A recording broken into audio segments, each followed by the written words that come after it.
So, guys, tonight our very special guest is none other than Vince Palamara. Mr. Palamara is considered to be the leading civilian literary Secret Service expert, having interviewed and corresponded with over 80 Secret Service agents who have guarded over a dozen former U.S. presidents. The author of 5 books, which include Survivor's Guilt, JFK, From Parkland to Bethesda, and Honest Answers About the Murder of President John F. Kennedy. Vince, thanks for coming on. Oh, thank you very much, guys, and thank you to all your listeners. It's an honor. Appreciate it. Cool. So, Vince, we just kind of start the show out the same way. Just kind of give us a little background on yourself, where you're from, and that kind of thing. Sure. Well, I'm from Pittsburgh, Pennsylvania, born and raised. 53, going on 54. And my interest in both President Kennedy's life and death really began at the age of 12. I'll make this long story short for your listeners. The age of 12, I started to collect stamps and coins, a lot of foreign stamps and coins that had images of President Kennedy. And unbeknownst to me at the time, my mom and dad, who were still doing great, big fans of President Kennedy, and they just regaled me stories of his life and death and whatnot. And I went to my local library, picked up books, and I became hooked. One thing led to another. Zoom up to 1988, the 25th anniversary of President Kennedy's assassination. I really got the bug about it as far as doing something more than just reading. And I started to focus like a laser beam on the Secret Service agents, the men charged with guarding the president. So I started to, like, whenever there was newsreels, films, photos, whatnot, on television and documentaries and this, that, and the other, I would always look almost like past President Kennedy and look at the agents. I just became fascinated with them. And then one thing led to another from there. Again, zooming up to the 90s, early 1990s, I gave a presentation in Fredonia, New York, in front of about roughly 60 authors and researchers, some pretty big heavyweights too, including Harrison Livingstone, who is like a 3-time New York Times bestselling author. And the consensus was, and the time was only 25, they were like, wow, Vince, I guess that's why they call the Secret Service secret. I never really gave them a second thought. You should do something with this. Because at the time, I was just dealing mainly with secondary sources and a little bit of primary sources. That really got me going that I got to do something with this. So at the time, I had a job that I did a lot of cold calling and no problem talking to strangers when on the phone. So again, it's where the internet really kicked in. Information, as far as, just going through newspaper archives and whatnot, I would start to contact all these former agents who were long in retirement all over the country. And this leads us basically from then up to the current time. And basically the thrust of my information is the thing that I contacted a lot of these gentlemen. Because it turns out that they said things that went against official history. A lot of these gentlemen never spoke on the record before. So I always make the analogy, it'd be like Abraham Lincoln, even though the Secret Service wasn't around at the time. It'd be if somebody had an oral history of like Lincoln's guards and what they said and felt and so on, it'd be a valuable repository. So that led me to write books on the assassination related to the Secret Service primarily, and we'll go through the details, but that's basically an overview, basically all the information I garnered. And I also interviewed and corresponded with a lot of Parkland doctors and Bethesda medical personnel on both sides after the assassination that not only, treated President Kennedy in Dallas, but also, did the autopsy in Bethesda, Go ahead, Brian. So now, can you dive in a little more? You said that you were kind of looking, reading about JFK, and what was it about the Secret Service that stood out to you? Like, because you said you almost wanted to look past that and look at these guys who were actually guarding the president. Mm-hmm. Yeah, what it did for me was, again, I guess timed with the age of 12, that I also became interested in a classic fictional show on the 19th century Secret Service called The Wild Wild West with Robert Conrad and Ross Martin. And in my mind, the two almost merged in a way. I became fascinated with the Secret Service. At the same time, I became fascinated with President Kennedy's life and death. And the more I read, the less I saw was written on the Secret Service, which is the gentlemen that were in charge of guarding, the president, and the fact that he was assassinated under their watch. I figured, well, conspiracy or no conspiracy, wow, if these guys would have did maybe a better job, maybe he would have lived. But then part of me thought, well, maybe that's a little harsh. Let's see what the evidence shows and whatnot. And yeah, just through the years, what these gentlemen told me, and just comparing with films and photos and document releases, I realized that Now, I do believe there was a conspiracy. We can go into that. But even if someone out there doesn't think there was a conspiracy, it's sad to say it is what it is. If these guys would have did their normal professional job, President Kennedy would have lived. And that's basically the thrust of my books right there, just in a very general way. Yeah. Brad, you want to go? Yeah, so that's one thing that I think is a lot of people. Now, there's obviously different ideas of who people think did what, who's responsible, but a lot of people feel that there's definitely a conspiracy involved. So I know with your knowledge of the Secret Service, in your opinion, was it incompetence or was it a hit job or was it both? It was a combination of both. Like 90% of these men or more were quote unquote squeaky clean. They were just following orders. They were doing their duty, but there was a few bad apples in the bunch. And I don't mess around in my books. I even named 3 agents. They're all passed away now. Floyd Boring, who was the head of he was the second in charge of the White House detail. He planned the Texas trip from the Secret Service's point of view. And he's basically the architect of agents not being on the back of the car. You might say to yourself, oh, wow, what's that mean? Well, not always, but many times agents rode on the rear of President Kennedy's limousine or jogged or ran beside the car. And he did it on the prior trip in Florida, Tampa, Florida, and he gets to Texas, and all of a sudden the agents aren't there. And the story was, by the Warren Commission, the official government story was, well, President Kennedy didn't want them there. And President Kennedy was around to defend himself. And at the time, I was a little skeptical, but I had nothing to go on until I spoke to all these agents. And one after another, they're telling me, oh, that's not true. President Kennedy never ordered us to do anything. He didn't order us off the back of the car. He was a very nice man.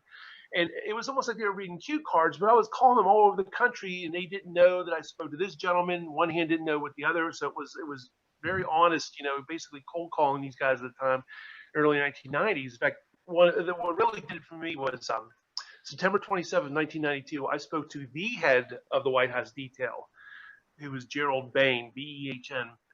Luckily for me, I did. About 7 months later, he died of cancer.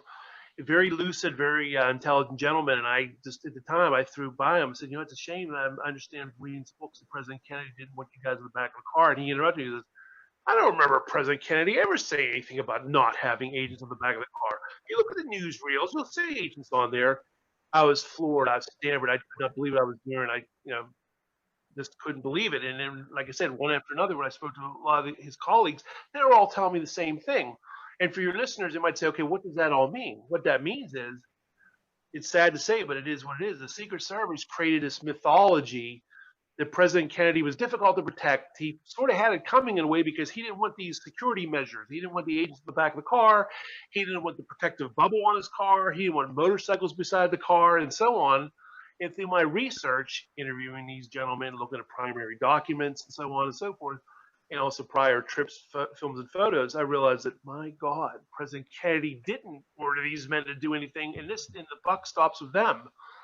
And so, beyond the question of conspiracy, we'll get into that in a moment, but just on a matter of, President Kennedy, he could have survived this, just like President Reagan survived the assassination attempt, and President Truman survived the assassination attempt, and a couple others. My answer is yes, he should have survived Dallas. Conspiracy or no conspiracy, these gentlemen, it still amazes me this day because they could have rained on my parade. There would have been books. I always tell people, if these guys didn't tell me what they told me, that would have been the end of the road, but instead it was the opposite. It just opened up Pandora's box. They're all telling me stuff that goes against official history, not just about the agents being on the back of the car. And for your listeners, what that means is if they would have been on the back of the car, they would have been a few precious feet away, shots ring out. They're there to cover and evacuate the president. Anyway, you've seen the famous video of President Reagan being shot. Those men only had their agile minds, fleetness of foot, and they were able to cover and evacuate the president in mere seconds as Johnny Cleese fired his gun. And here these guys were in a souped-up, Lincoln Continental limousine, and the shots ring out, and President Kennedy and all the doctors said he would have survived the neck wound, which was not fatal. There was time to act. The Secret Service, a few seconds is like a half hour to you and me. They're trained to react like that, and even common sense. Again, that's another issue. When people see the famous Zapruder film of the assassination, beyond, the gruesomeness, the details about the shots and so on, people that do look say, wow, that driver of that car, if only he would have hit the gas, if only he wouldn't have looked back. And I noticed, wow, he didn't look back once, but he looked back twice. And when I viewed the testimony, I was like, oh my gosh, the driver, Bill Greer, my second suspect after Floyd Boring, well, he disobeyed a direct order from his superior, Roy Kellerman, right next to him in the limousine, to get out of line when he'd been hit. He disobeys him and looks back a second time and looks back at Kennedy until the fatal shot makes his mark. All he did is he faced forward, hit the gas. He lied under oath to the Warren Commission. The official government investigation said, oh, he never caught sight of President Kennedy, and I hit the gas under what was probably the second shot. So it's just amazing. Even people the few people out there that do believe Oswald acted alone even could see that, yeah, Bill Greer, he really burdens, he was responsible for the success of the assassination because he hits the gas and obeys orders and even just, swerves the car a little bit and Kennedy lived. So that's another huge area right there. And another thing, too, is even people I just meet off the street that know a little bit about assassination, they would say, yeah, I heard President Kennedy didn't want that top on his limousine. Is that true? Turns out it's not true. Agent I spoke to, Sam Kinney, who was the driver of the follow-up car, which was the car right behind President Kennedy's limousine. No one had ever spoke to him before until I did. And I spoke to him 3 times in Lincoln. A lot of these interviews are on audio tape, too. Some of them I got on my YouTube channel. Really fascinating stuff. But Sam told me that he was solely responsible for that top's not being on the car. President Kennedy had nothing to do with it. And he said his staff had nothing to do with it. And he said it was one of at the time, it was the early 90s, one of his 30-year regrets. Now, not to throw a monkey wrench, I don't think Sam did it in a sinister fashion, but what was sinister was blaming President Kennedy after the fact, which is what the government did. They basically threw that on us. Everybody stopped looking at the Secret Service. They were like, wow, they only had a few seconds to react. This was fate. It was meant to be, and then you realize it wasn't meant to be. What about all the other trips where he was protected properly? And they're blaming him for security deficiency. It has nothing to do with him. It really throws up the red flags. And another major issue is many times the limousine was surrounded by motorcycles, which was in a diamond formation. They're there to cover and evacuate. Obviously, they're armed police officers. They're there to spot trouble, and obviously they act as a shield around the car. If hypothetically, if somebody was firing from the front, they would be able to see that, be a professional eye near witnesses, and again, they're armed and whatnot. Well, supposedly, again, the story is that the night before the assassination, due to the president's orders, the officers were told to stay back from the limousine. And they went down to a measly 4 outriders. Usually there's 4 to 6 on each side. They were down to 4. And to make matters worse, they were told to stay behind the limousine's rear wheels. It's a totally useless formation, left Kennedy a sitting duck. And then when you find out again through my primary research, which is my first book, Survivor's Guilt, was the very first one, realized, wow, this is not true. That President Kennedy did not order the motorcycles away. Again, the buck stops the Secret Service. It goes right back to them. Why are some agents and officials blaming President Kennedy? Some people might say it was CYA. They were worried, justifiably so, about losing their jobs, pensions, and going before Congress, this, that, and the other, and the ramifications of losing a president. But because this was before Watergate, before investigative journalism, when people basically were naive and believed their government, they basically got away with it. President Kennedy was running to defend themselves, and people believed the pablum at the time. Said, well, looks like President Kennedy didn't want this done, this done, this done, this done. All right, well then I guess we'll have to look elsewhere for any negligence or any other suspects and whatnot. And again, it was all just the happenstance that this arose, for these issues. So a lot of these, a lot of these things come up about, they didn't do it because the president wanted to do this or didn't do that. But wouldn't it be fair to say that the Secret Service would be the one group in the country that in most instances actually tells the president what they have to do? Exactly. That's another one of my big findings. The first one was about finding out that President Kennedy had nothing to do with ordering the agents off the car. Second major finding, I documented like crazy, and actually several of my books, but the first one primarily, that President Truman said this, and also Lyndon Johnson and President Clinton all copied and said the same thing, that the Secret Service was the only boss the President of the United States had, and that's by law, meaning that it doesn't talk about legislation and passing bills and stuff like that. It's about his security, that the president could say, I don't want this done or that done, and they just laugh in his face and just, like Clint Hill came clean in 2010, an agent who famously guarded Jacqueline Kennedy and President Kennedy. He said that, well, sometimes the president would tell you something to do, but that doesn't mean you had to do it. And what we would always do is listen to the president, and we would do what we felt was best anyway. Shocking interview. I guess he was coming clean for history. I don't know if he realized that the tape, the camera was on him or whatnot, but there's a lot of truth in that. And for your listeners, what that means is most people would think, wow, this is the leader of the free world, the commander in chief. This isn't some little butler or some little errand boy, a Secret Service agent. He can't order the president what to do. And actually, you're right. You're absolutely right. When it comes to his security, again, quoting President Truman, Clinton, and Lyndon Johnson, the Secret Service is the only boss the President of the United States really had. So hypothetically, even if President Kennedy ordered the man to do this, that, and the other, which he didn't, but just hypothetically speaking, they would supersede him and say, sorry, sir, we're going to do this, or just not even tell him and do it anyway. In fact, actually, probably the biggest, what I like to call smoking gun for some people out there, most people don't anymore, but some people still want to hold on to the mythology that President Kennedy didn't want certain security measures done. They say, hey, Vince, well, what about, ordering the men off the car? There's nobody there in Elm Street when the assassination begins. But what they also fail to realize, well, the block before Main Street, Clint Hill is riding on the rear limousine, holding onto the grab handles. And he does this 4 times briefly of his own volition. And that right there knocks out the fact it was a presidential order. Because if it was, why did Clint Hill disobey, in quotes, and get on the back of the car? See, it was only it's little old amateur me out in the wilderness that was discovering these things. No one looked at the Secret Service. I'm telling you right now, when I went to that conference in 1991, all these guys were old enough to be my father or grandfather, and some of them were best-selling authors, told me I never looked at the Secret Service. Everyone was focused on the FBI, the CIA, the mafia. Never looked at them. And again, I just always, tell people, I'm not saying the Secret Service as an organization had anything to do with this. I'm just saying there was a couple bad apples, actually 3. And that I think they had inside information about a plot, and they let it happen. It's action through inaction. It's not so much pulling triggers. It's just basically, a couple seconds, mission accomplished by doing nothing. And that's what it is. And after the fact, the president's not around to defend himself. Hey, let's blame him for this, that, and that. And it's a very gullible public. See, now you wouldn't get away with it. Just too much with the media, internet, social media, investigative journalism. But back in 63, 64, it was a very naive country. There was no internet. Everybody believed the news, all the news is fit to print. New York Times, everybody believed it like it was the gospel. My mom and dad even told me something. Said, Vince, 6 people could have killed Kennedy. We were in such grief. All the details went in one ear and out the other. And that was to their advantage because people didn't care about the details. They were so devastated. It wasn't until years later that muckrakers like me and other people found these things out. So, yeah. So. I just say, holy shit, that's a lot. No, but it sounds like a comedy of errors going on here. But was there anything leading up to that travel down the Dallas Road that would let somebody know that he was in trouble or in danger? Yeah, well, what they should have done is they actually planned out the motorcade, the Secret Service in connection with the Dallas police.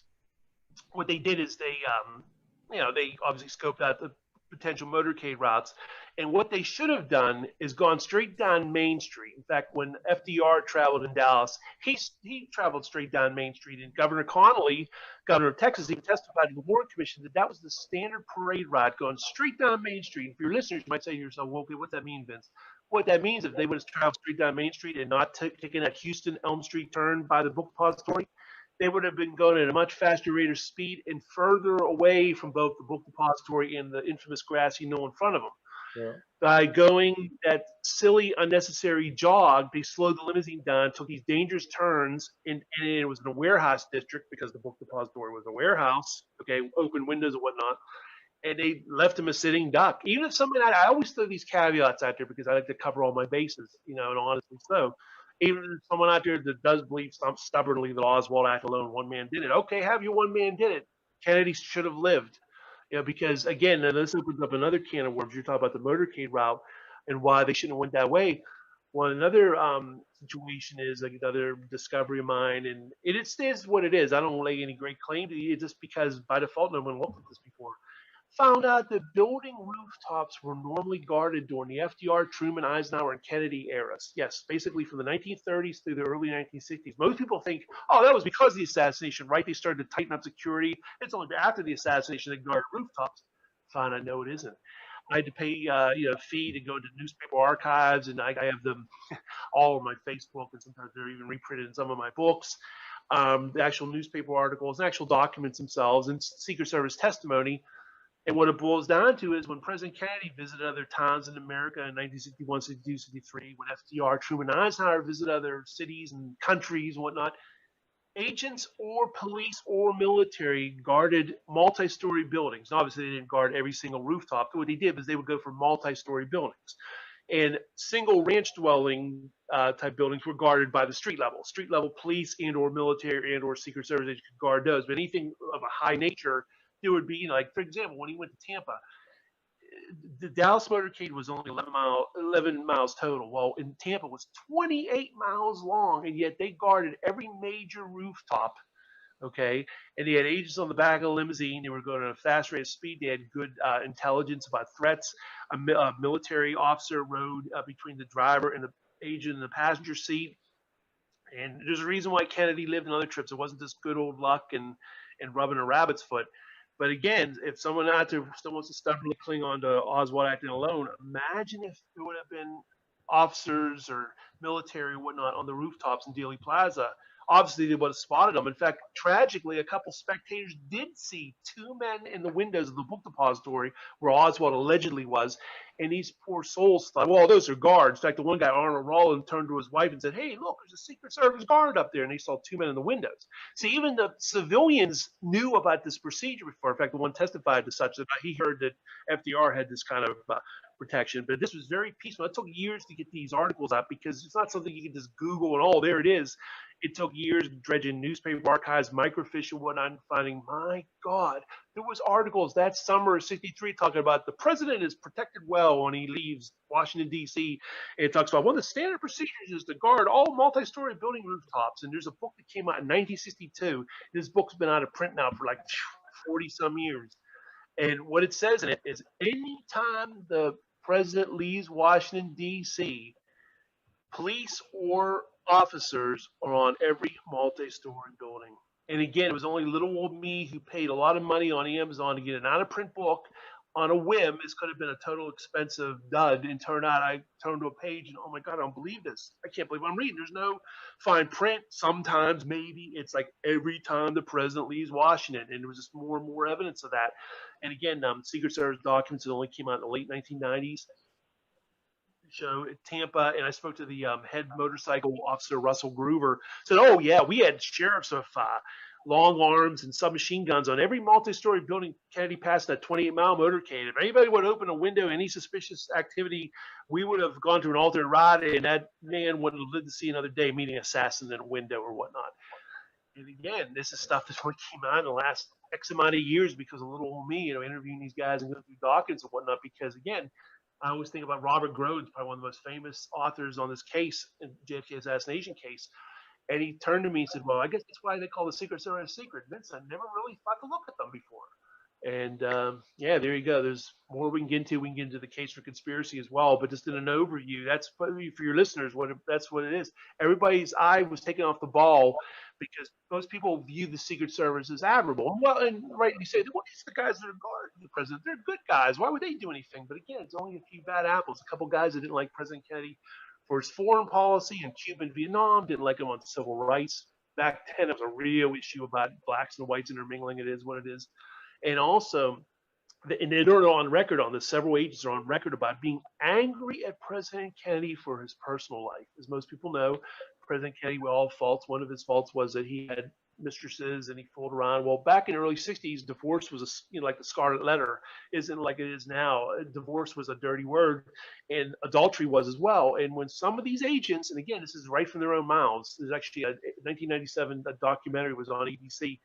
Several of these agents spoke about it. They were angry at the president, mad at his behavior. And he said this opened them up to blackmail and whatnot. And one of the agents who was mad at President Kennedy was Tim McIntyre, who rode feet behind Kennedy on the Secret Service follow-up car. Makes you think, wow, those shots rang out. I wonder if that anger at President Kennedy had made him think about something. And interestingly, Tim McIntyre, his good friend, Emory Roberts, who was the agent in charge of those agents in that follow-up car, he went on to do something, this is no exaggeration, he went on to perform a duty no other Secret Service agent has done since 1865 when the agency came into being. after the Lincoln assassination. And that is, while he was still an active Secret Service agent, he became President Lyndon Johnson's appointment secretary. He was doing it at the same time. And again, it was this little me discovers no one ever wrote about it or anything. And I couldn't believe my eyes when I was reading these articles saying that, the press was wondering, basically, what was this agent taking the place of Dave Powers, who was JFK's loyal aide, and starting to book appointments for the Japanese ambassador and whatnot. What that means for your listeners is, wow, okay, the shots ring out, and you have the agents who are mad at President Kennedy for his personal life, interesting, and then you have the agent in charge of those agents. It's their boss, tell them to maybe use common sense, lunge forward, protect the man. And not only did he harbor the same feelings, becomes JFK's successor's appointment secretary, something no other agent before or since has ever done. The Secret Service is supposed to be apolitical. They're not supposed to be part of the administration, Democrat or Republican. They're there to guard the president, whether they like him or hate him, Democrat or Republican. It has nothing to do with anything. They're there as just straight, indifferent bodyguards. And it's just really alarming that this guy, you think about reward. They want to see a Texan in the White House, maybe who'd be tougher on Vietnam and communists and Cuba, and maybe wouldn't follow some of the dangers past President Kennedy did with his private life. Like you said, I'm a big fan of President Kennedy, admirer, but it is what it is. I mean, he definitely had a secret dark side when it came to affairs and whatnot. And again, some of these men are on record having those feelings. And when you think about some of the Secret Service deficiencies about security in Dallas, it definitely makes you think, wow, motive. Motive is the reason for an action. Why we all do certain things or not do certain things. Think about it, put it in people's terms. If you don't like your boss, you're going to do certain things, and maybe you won't do certain other things or do it in a timely fashion, or maybe you privately wish someone else was boss. Well, again, that's what it comes down to. The fatal shots ring out. The Secret Service basically had 6 to 8 seconds. They had a souped-up limousine to hit the gas. They had all the protective functions. They had their common sense and training. And yes, the men were trained very well back then. It's not like I'm not looking at the Secret Service through current eyes, because now this president rides in they call it the Beast. It's a heavily armored anti-aircraft missile could hit it, nothing will happen. I'm viewing strictly Secret Service procedures in time from FDR, including JFK. I am saying that President Kennedy should have lived in. It's sad for me to say, but it's basically comes down to these agents doing things or not doing things and blaming the president. And we can go further from that. We can go into a case for conspiracy. Anything you want to ask me, that's fine. Yeah. So, do you think? I know, obviously, it sounds like you believe there was some serious incompetence, Yes. on the side of the Secret Service. As far as Oswald is concerned, do you think he acted alone, acted with somebody else, or wasn't involved at all? Well, this is coming out in my book coming out early next year. I wish it was coming out this year. That's another story. It's all publishing schedules. But I offer a monkey wrench on a lot of people think, did Oswald act alone? Did he do it? Didn't he do it? Was he in concert with someone else? And what I've uncovered, and I document this in the book, that Oswald's rifle was guilty, but not Oswald. Oswald was safely down in the second floor lunchroom, like he said in his notes. Captain Will Fritz of the Dallas Police interviewed him, and these notes didn't come forward until decades later. It used to be standard line was, the Dallas Police didn't record his statements. But turns out he did after all. Scribbled notes came out after the Assassination Records Review Board released notes and dockets and whatnot. It's like, wow, here's Oswald's alibi right there. It confirms what he told other officers, and everybody kind of took it as like, it's just him saying it because he's trying to cover his tracks. But Will Fritz actually has in his notes that Oswald said, he was on the second floor eating his lunch. He went to go get a Coca-Cola, and that's when an officer rushed in less than 90 seconds after the assassination, mind you, had his pistol on Oswald, and that's when Roy Truby, Oswald's boss, said, he's good, he works here, and they went on. So not only did Oswald have to fire the shots by himself, which I don't believe, he would have acted alone anyway. I definitely believe there was a shot to the front. We'll get into that in a moment. But even if someone thinks that Oswald acted on his own, he had less than 90 seconds to get through the book. Here's another thing. It's really amazing. Barry Ernest, an author of an amazing book, The Girl on the Stairs, this only came out in the last 6 years or so. He interviewed a couple of the women workers who worked in the book depository. Well, there was wooden steps, very creaky and noisy wooden steps going down from the 6th floor to the 1st floor. Anybody would have saw and heard Oswald a mile away, and these women didn't see him or hear anybody else that mattered. These their high heels were unbelievable. The sound of those wooden creaky steps, you could not, if in your life depended on it, sneak down. And Oswald had to run for his life to meet the police officer, so to speak, who was going to have a gun on him. And these women said, no, he wasn't there.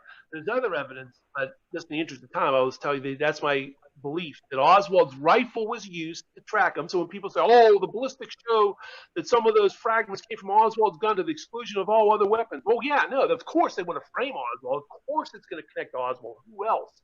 But his weapon was used, but Oswald was safely down on the second floor, and there was also a shooter in front to have that crossfire, which obviously 2 or more people involved. It's a conspiracy. And Oswald definitely was what he said he was. He was a patsy. But that also solves it as far as the little wrinkle that, wow, Vince, the ballistics do show that some of the fragments came from Oswald's rifle. How do you explain that? And for years, people were tied up in knots. They would always go, oh, that rifle was a terrible rifle, and oh, there's no way you could have fired that many shots in 6 to 8 seconds.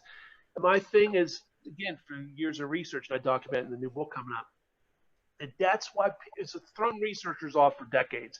They're always trying to find an excuse that Oswald couldn't have used the rifle. My thought is a professional rifleman did use that weapon to tie it back to him when he was safely down the second floor. And again, I think there was definitely a shooter from the front. Anybody sees a Zapruder film, even common sense would dictate my wife's not a researcher at all, and her first thought when she saw that film was, my God, he shot from the front. It looks like an invisible baseball bat knocks him backwards to the left. Anybody who's seen the JFK movie with Kevin Costner and whatnot, the famous line, back and to the left, like a mantra. Kept on showing that clip of the Zapruder film. When that came forward on ABC TV in 1975, that led to the second major government investigation. Water coolers around America the next morning where people were saying, there's no way in the world Oswald or anybody else acted alone from the rear. He flew backwards. I mean, I just so many deer hunters want to tell me, oh, there's no way a guy's going to go back towards the shooter. I mean, it's in that amount of time, too. So it's a combination of all that. And, and then you get into the medical evidence, which is my second book, JFK from Parkland to Bethesda. I interviewed and corresponded a lot of Parkland doctors and nurses, medical people on both sides, the ones that tried to in vain to save his life, and also the ones that did the autopsy. And the preponderance of the evidence is President Kennedy had the wound in the right rear of his head, an exit wound. Entrance wounds leave small holes. Exit wounds leave large holes. And the vast majority of them were saying the back of President Kennedy's head was gone. So that matches the Zapruder film flying backward to the left. Witnesses saw smoke. Okay, it's about like 6 or 8, like closer to 8 witnesses. I document this in the book. Saw smoke on the knoll, okay? More importantly, if anybody out there thinks, oh, maybe that was cigarette smoke or something that's silly, timed with the assassination, these same witnesses smelled gunpowder. There's no way in a matter of moments that smoke could have got all the way from the book depository, X amount of feet up on the 6th floor, and traveled down in milliseconds down to street level, and they smelled the smoke, they saw the smoke, and most of the witnesses conversional ran that way. Interestingly, no one checked the trunks of the cars. They said they saw muddy footprints and cigarette butts like someone standing there for a long time. Well, it would have been very easy for a gunman or gunmen to escape. You just do the shooting and you jump into the trunk, have a comrade if you don't just do it yourself and shut the trunk. You got to keep in mind, it's a very naive time. This is back when people didn't lock their doors and people didn't have the suspicions of government and whatnot. It would have been very easy to jump in the trunk, boom, in milliseconds, whatever. You're safe and sound. Everyone's milling about and looking for ghosts on the grassy knoll, and they're long gone because they're in the trunk or trunks of the car. So that's something no one's really ever thought about before in any great depth. And again, it's the preponderance of the medical evidence. And you might say to yourself, wow, the preponderance of the medical evidence is showing he was shot from the front. Well, why didn't the government? The government always said that, oh, it's a matter of interpretation. And they looked at the photos and x-rays because obviously no one had the body anymore. But the witnesses that actually saw the body said, no, the right rear of his head was gone. It looked like the entrance wound was in the throat as well. So you had an entrance wound here, evidence of an exit wound in the back of the head. Well, that's obviously at least one, if not 2 shots from the front. And how the government did this was that they sequestered the autopsy photos and x-rays ostensibly for taste reasons for decades. So no one could see the autopsy photos and x-rays. We just had some government experts who testified for them, said, oh, yeah, these photos and x-rays, they confirm the Warren Commission. And when you're a naive citizen, you're going to believe it. You have no evidence to say otherwise. Okay, well, that's what they said, end of story. Well, the Haas Select Committee did something that was criminal. The Haas Select Committee was the second government investigation. What they did was they interviewed a lot of medical people that said, oh, the back of President Kennedy's head was gone and it looked like he was shot from the front. They buried those records for 50 years. They were not to come out to like basically 2029, and only because of the Assassination Records Review Board, which came about because of the JFK movie. Millions of citizens were outraged and wrote their congressmen and senators saying, get those JFK files released. We found out the House Select Committee lied, and actually two prominent members of the House Select Committee came out in the late 90s, early millennium and said, you know what, if we would have knew that that statement was on our report, I didn't know who wrote that, it's false. What they said in the report was, in contrast to these people that claim that the back of the head was gone and whatnot, we have the witnesses from Bethesda and Parkland, and their testimonies match up, and there was no discrepancy. I'm paraphrasing, but basically what it boils down to is they threw a huge wet blanket, and it lasted for years. People said, "Wow." Now there's that tantalizing testimony in the Warren Commission about all these doctors saying he was shot from the front, either directly or indirectly, or saying medical evidence or something that said it looked like he was shot from the front. But then you got to weigh and consider the House Select Committee. They said what they said during the reinvestigation. That kind of throws a monkey wrench in things.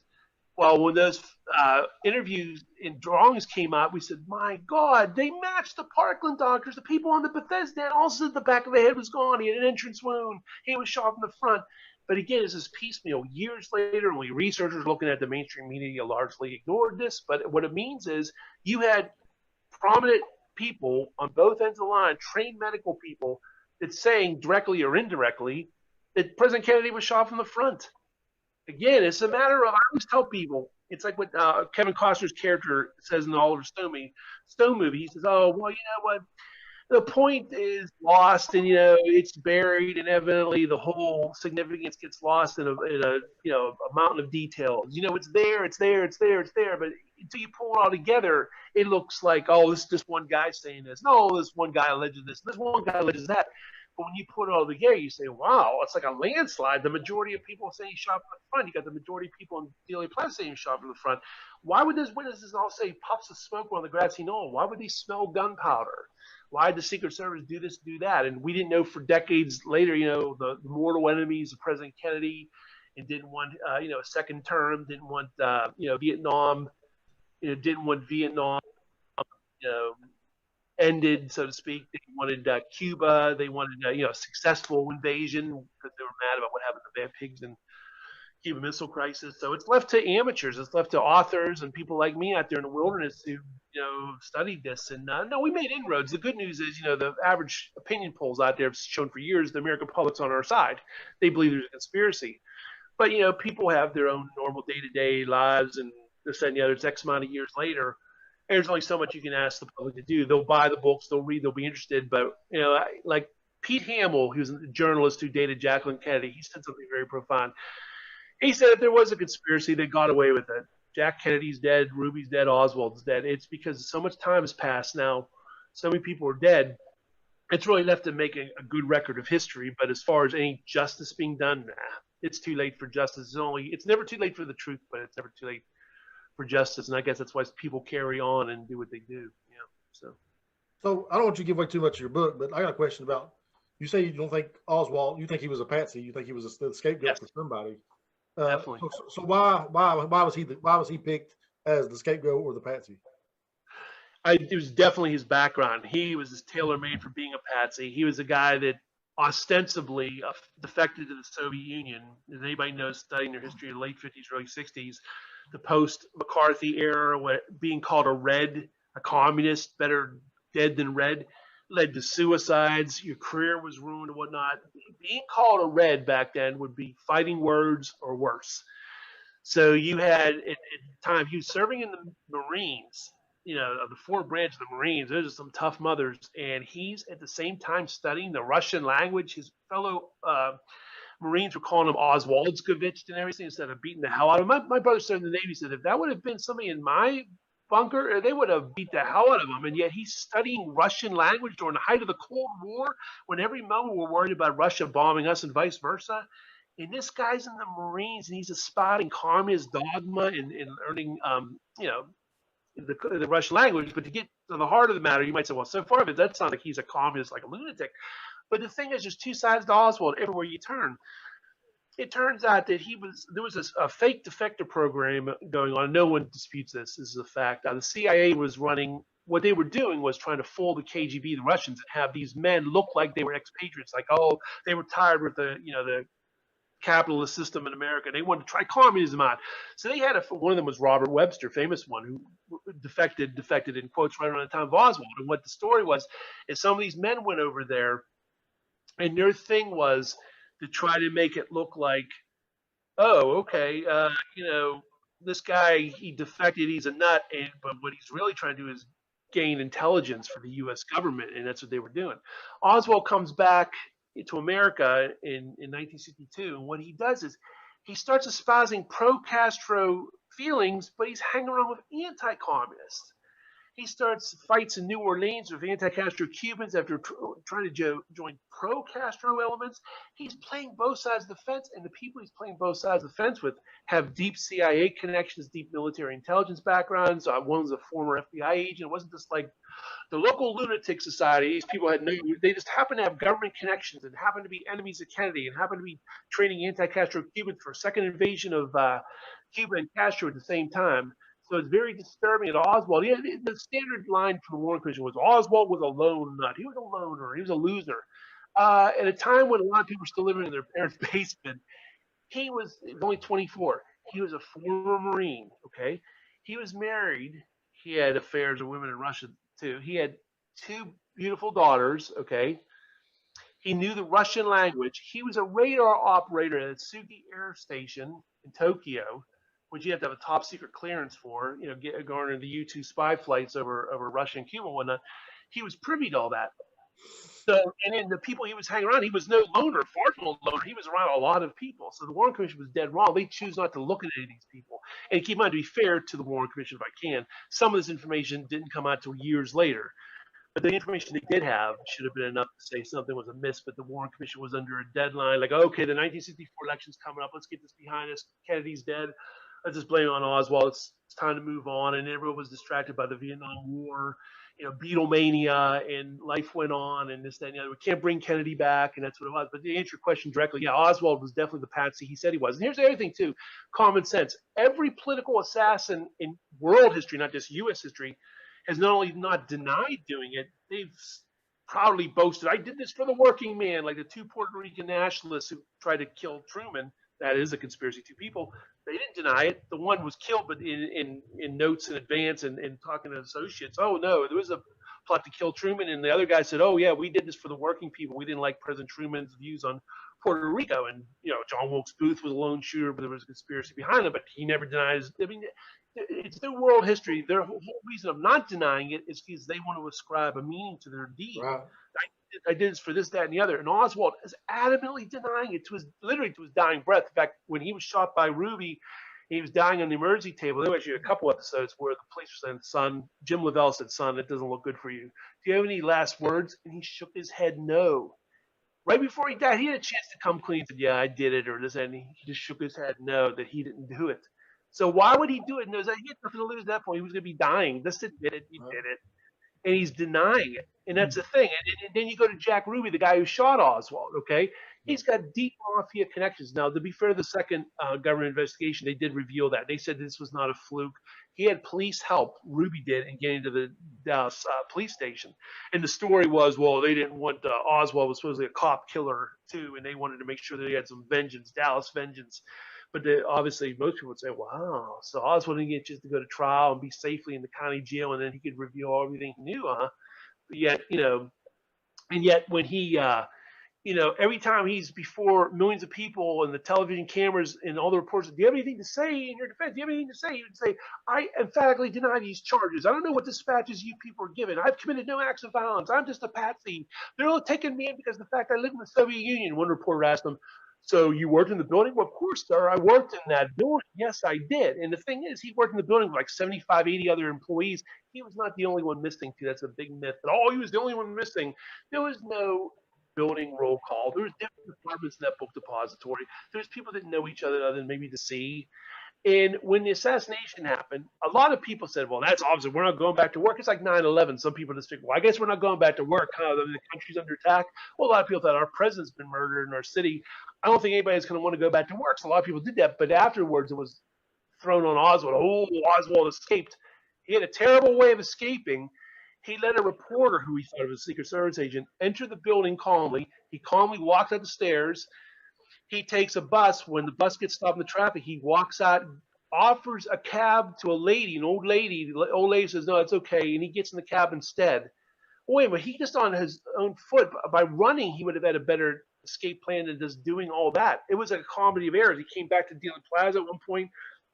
His escape was terrible if he was trying to escape. It makes no sense. The thing is, the logic of everything, I can accept that a lone person can do things. I mean, John Hinckley, took a pot shot at Reagan. Squeaky Fromm took a pot shot at Gerald Ford. I don't see conspiracies in my soup. In fact, I ran on a lot of people's parade. I don't think 9/11 was the big thing people think. That's another topic. So I don't see like, oh, this is a conspiracy, this conspiracy. And there's no evidence, it's the end of the ball game. And here with the Kennedy assassination, there's a lot of evidence that there was a conspiracy. But again, you have to take the time and energy to investigate it. And, the American public only has so much. So that's why the Oliver Stone movie was so popular, because it was an audiovisual entertainment farrago. You had all these famous, actors and actresses. It was 2.5 hours. It was like, in this soundbite era we live in. Oh, there you go. That achieved more than hundreds of books did. People left the theater, but what did they do when they left the theater? They said, wow, there was definitely a conspiracy. Hey, what time's the Dallas Cowboys play tomorrow? Yeah. See, that's the average mentality. They believe there's a conspiracy. Hell of a movie. But at the end of the day, hey, what time's the game on tomorrow? See, you only invest. I don't even insult the American public. It is what it is. People have their own lives and own thoughts. But the good thing is about the movie. Now, the one thing I'll give the public a lot of credit is they did write to the congressmen and senators to get the files released. They were mad because there was at the very end of the movie, Oliver Stone was clever. He said that the files of the assassination committee will not be released until the year 2017 in the movie, something like that. The point was, this was 1991 at the time, and it was like generation later. So I was like, you've got to be kidding me. And so the thought was, Oswald had to learn, why are we burying millions of pages of documents? And even Ted Kennedy, President Kennedy's brother at the time, was all for releasing the files. He didn't want to see the movie. The movie was too painful. He said, but I'm all for the files being released. And again, when these files were released, it helped somebody like me because, well, the Secret Service is another issue in itself. The Secret Service destroyed records of presidential trips, and they did it against a violation of the law. The Assassination Records Review Board asked for these documents. They said, we want to see these prior trip files. They shredded them all. So if you talk about a smoking gun and why the hell would they do something like that, that's another issue. But the ones that did survive the shredder and the evidence that has come out goes against official history. But again, a lot of people weren't looking at it. So I've got a question for you, Vince. There's been thousands of books written in the last 50 plus years. Everything from the CIA to LBJ. There's a number of different theories. Do you think that a lot of these are possibly just almost done as disinformation to muddy the waters, to keep people from zoning in and asking the right questions that could possibly expose the truth? Yeah, you guys ask good questions, man. That's a hell of a question. Yeah, to answer your question, the first thing would say yes. Now, specifics on that would be, the good news is some of the books in the last 5 to 10 years have been some of the best books ever written on this case.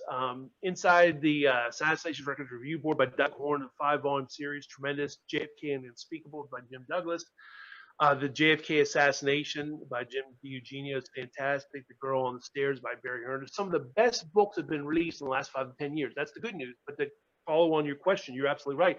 There's also been disinformation, either innocent disinformation. It was a well-meaning author, but they were just going down a rabbit hole. They were dead wrong. I'll give you a perfect example of one where it's a well-meaning researcher author. Is the theory that George Hickey, the agent in the flop car behind Kennedy, accidentally shot Kennedy? You might have heard that. It was on the Reels network. It was called The Smoking Gun. It was also a book. Actually, it was 2 books. Mortal Wearer, best-selling book in the early 90s by Howard Donahue and Bonar Menninger. And it came out again on the Reels television network. A very popular documentary came out in 2013. It was based on Colin McLaren, who took up for Howard Donahue, passed away. And their whole thesis was, wow, we solved the assassination.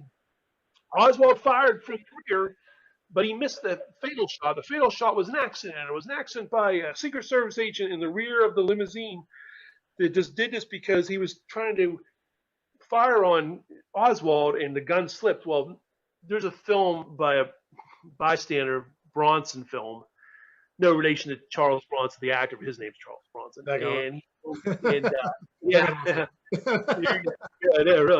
And yeah, there's some of he's Bronson, but anyway, in that film, the agent didn't stand up with a gun, didn't fire the bullet. Okay, that's everything. Then you got the witness testimony and eyewitness evidence. No one has ever come forward and alleged this agent supposedly did what he did. What it boils down to answer your question, is this was, I think, innocent disinformation. What it was Howard Donahue, who was the leader of this theory, basically believed his government. He worked in the government. And he said, there's no way our government could have been involved. But there's no way that what he's agreeing with conspiracy theories is this ballistic evidence. There's no way Oswald acted alone. This government investigator is agreeing. You're right. There's no way Oswald fired a fatal bullet. He had to put an innocent spin on it. And his innocent spin was, well, it was a Secret Service accident. So it was an accident mixed with Oswald, and that's how you get it. Then you got the silly things I won't even go into detail about, but this terrible stuff that Jacqueline Kennedy wanted President Kennedy dead because of his affairs. You had Bill Greer, the driver of the limousine. Well, I do believe he's a suspect in the assassination. I don't believe he shot President Kennedy. That's a theory that will not die.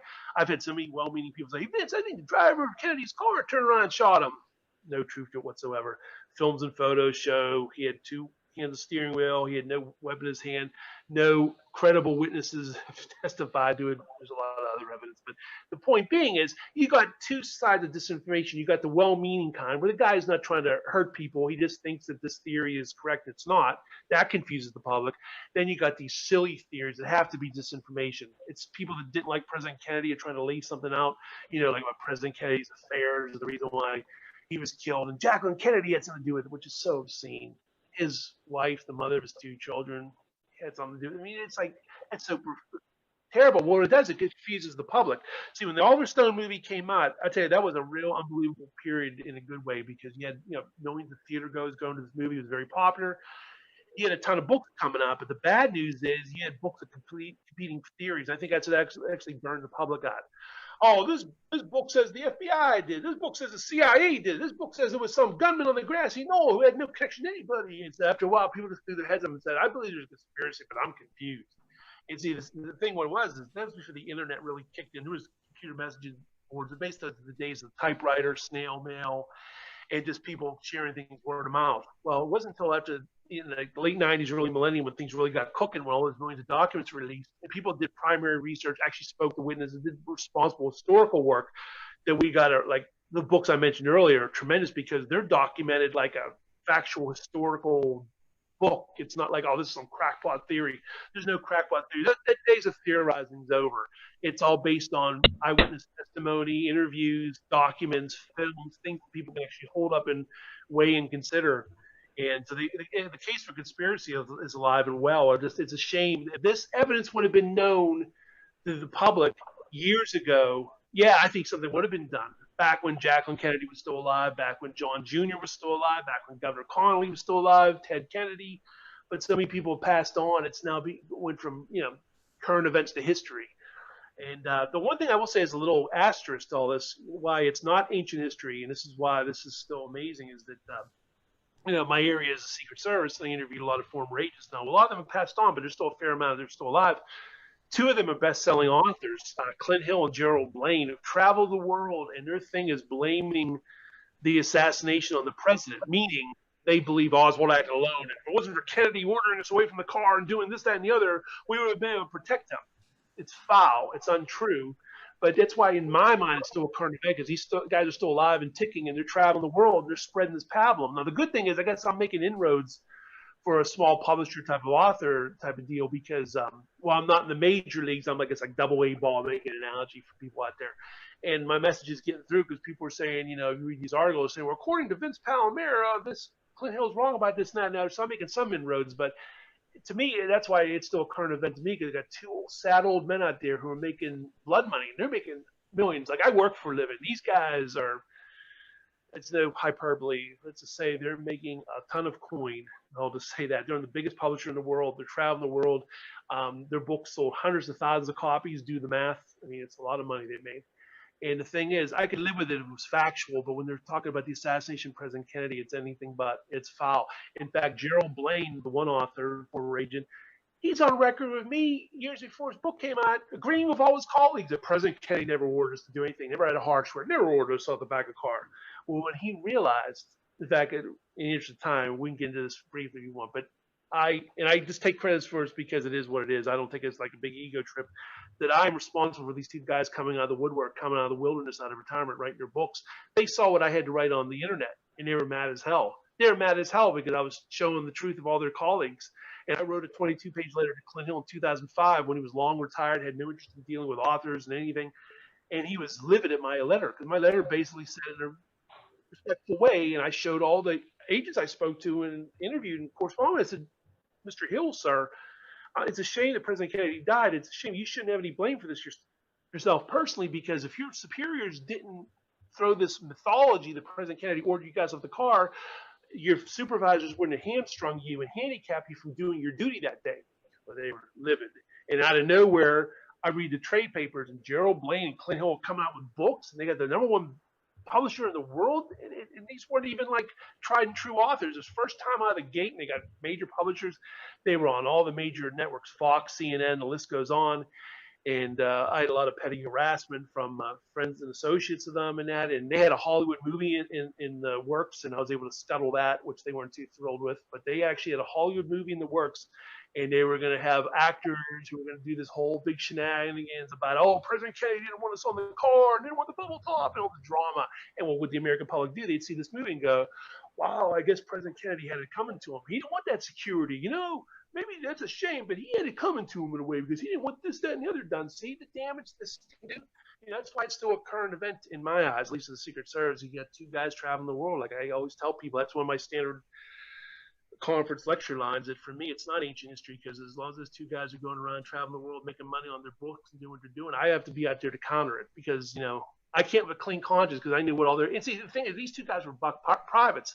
Their bosses, the generals, so to speak, were telling me something totally different. And it wasn't like anybody was throwing a monkey wrench. They were all telling me the same thing. You know, saying, "Oh, President Kennedy never ordered us to do anything." And again, like what you were saying earlier, even if he would have ordered them, the Secret Service was the only boss the President of the United States really had. So there you go. So, but this, for your listeners, I'll just say that, you know, Kennedy was left a sitting duck, and there was a conspiracy.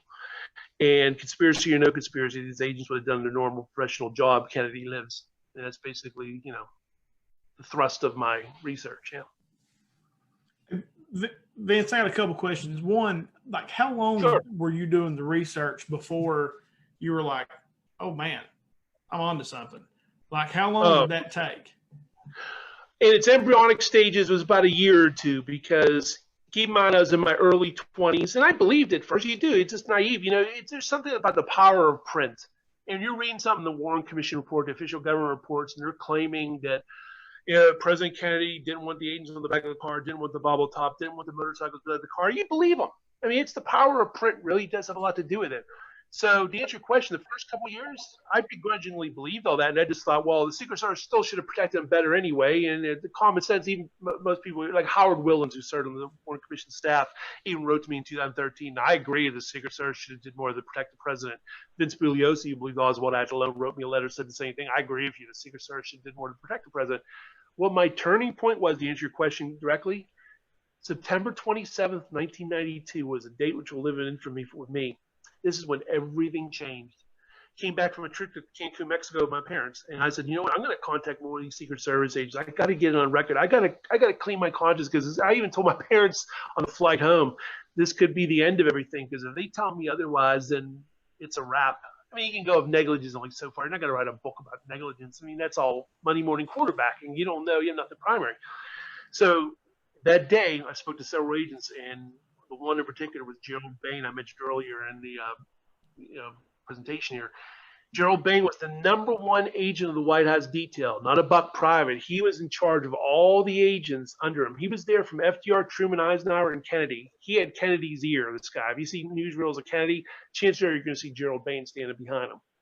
And he was Clint Hill's boss and Gerald Blaine's boss, those two agent authors I spoke to. Well, I ran it past him, no matter of factly, expecting to tell me what these books told me. I said, yeah, I was reading William Manchester's Death of the President, the Warren Report.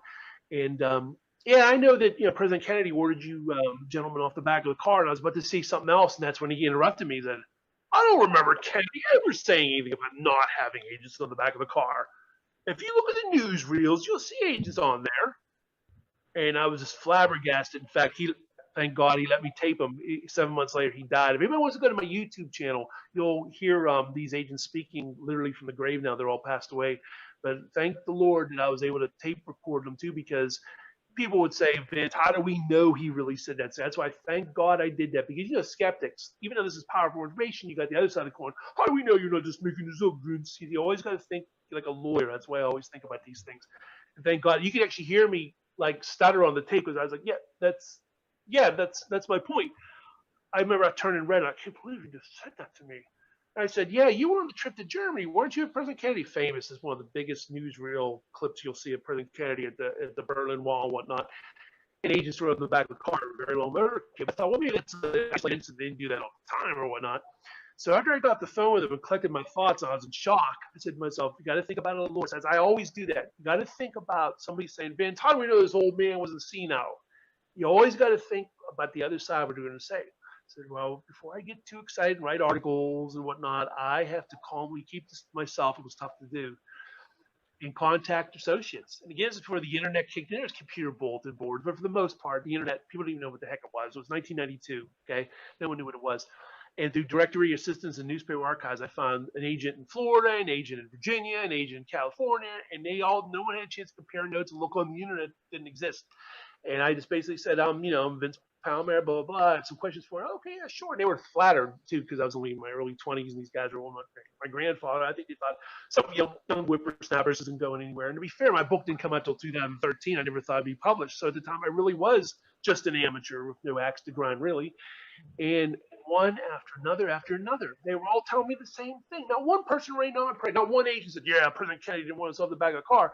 I said, okay, this is unbelievable. They told the exact opposite of the Warren Commission. A few of these agents submitted reports, and they said he did. Now, why all these agents tell me something else? And I look, and again, this is the journey of the years and the decades. I look at films and photos of this trip. Oh my God, they're on the back of the car, the bubble tops there.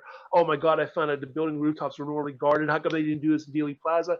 And it was one after another. It was all that primary research, and it was documents too. Many documents were only released in the late 1990s.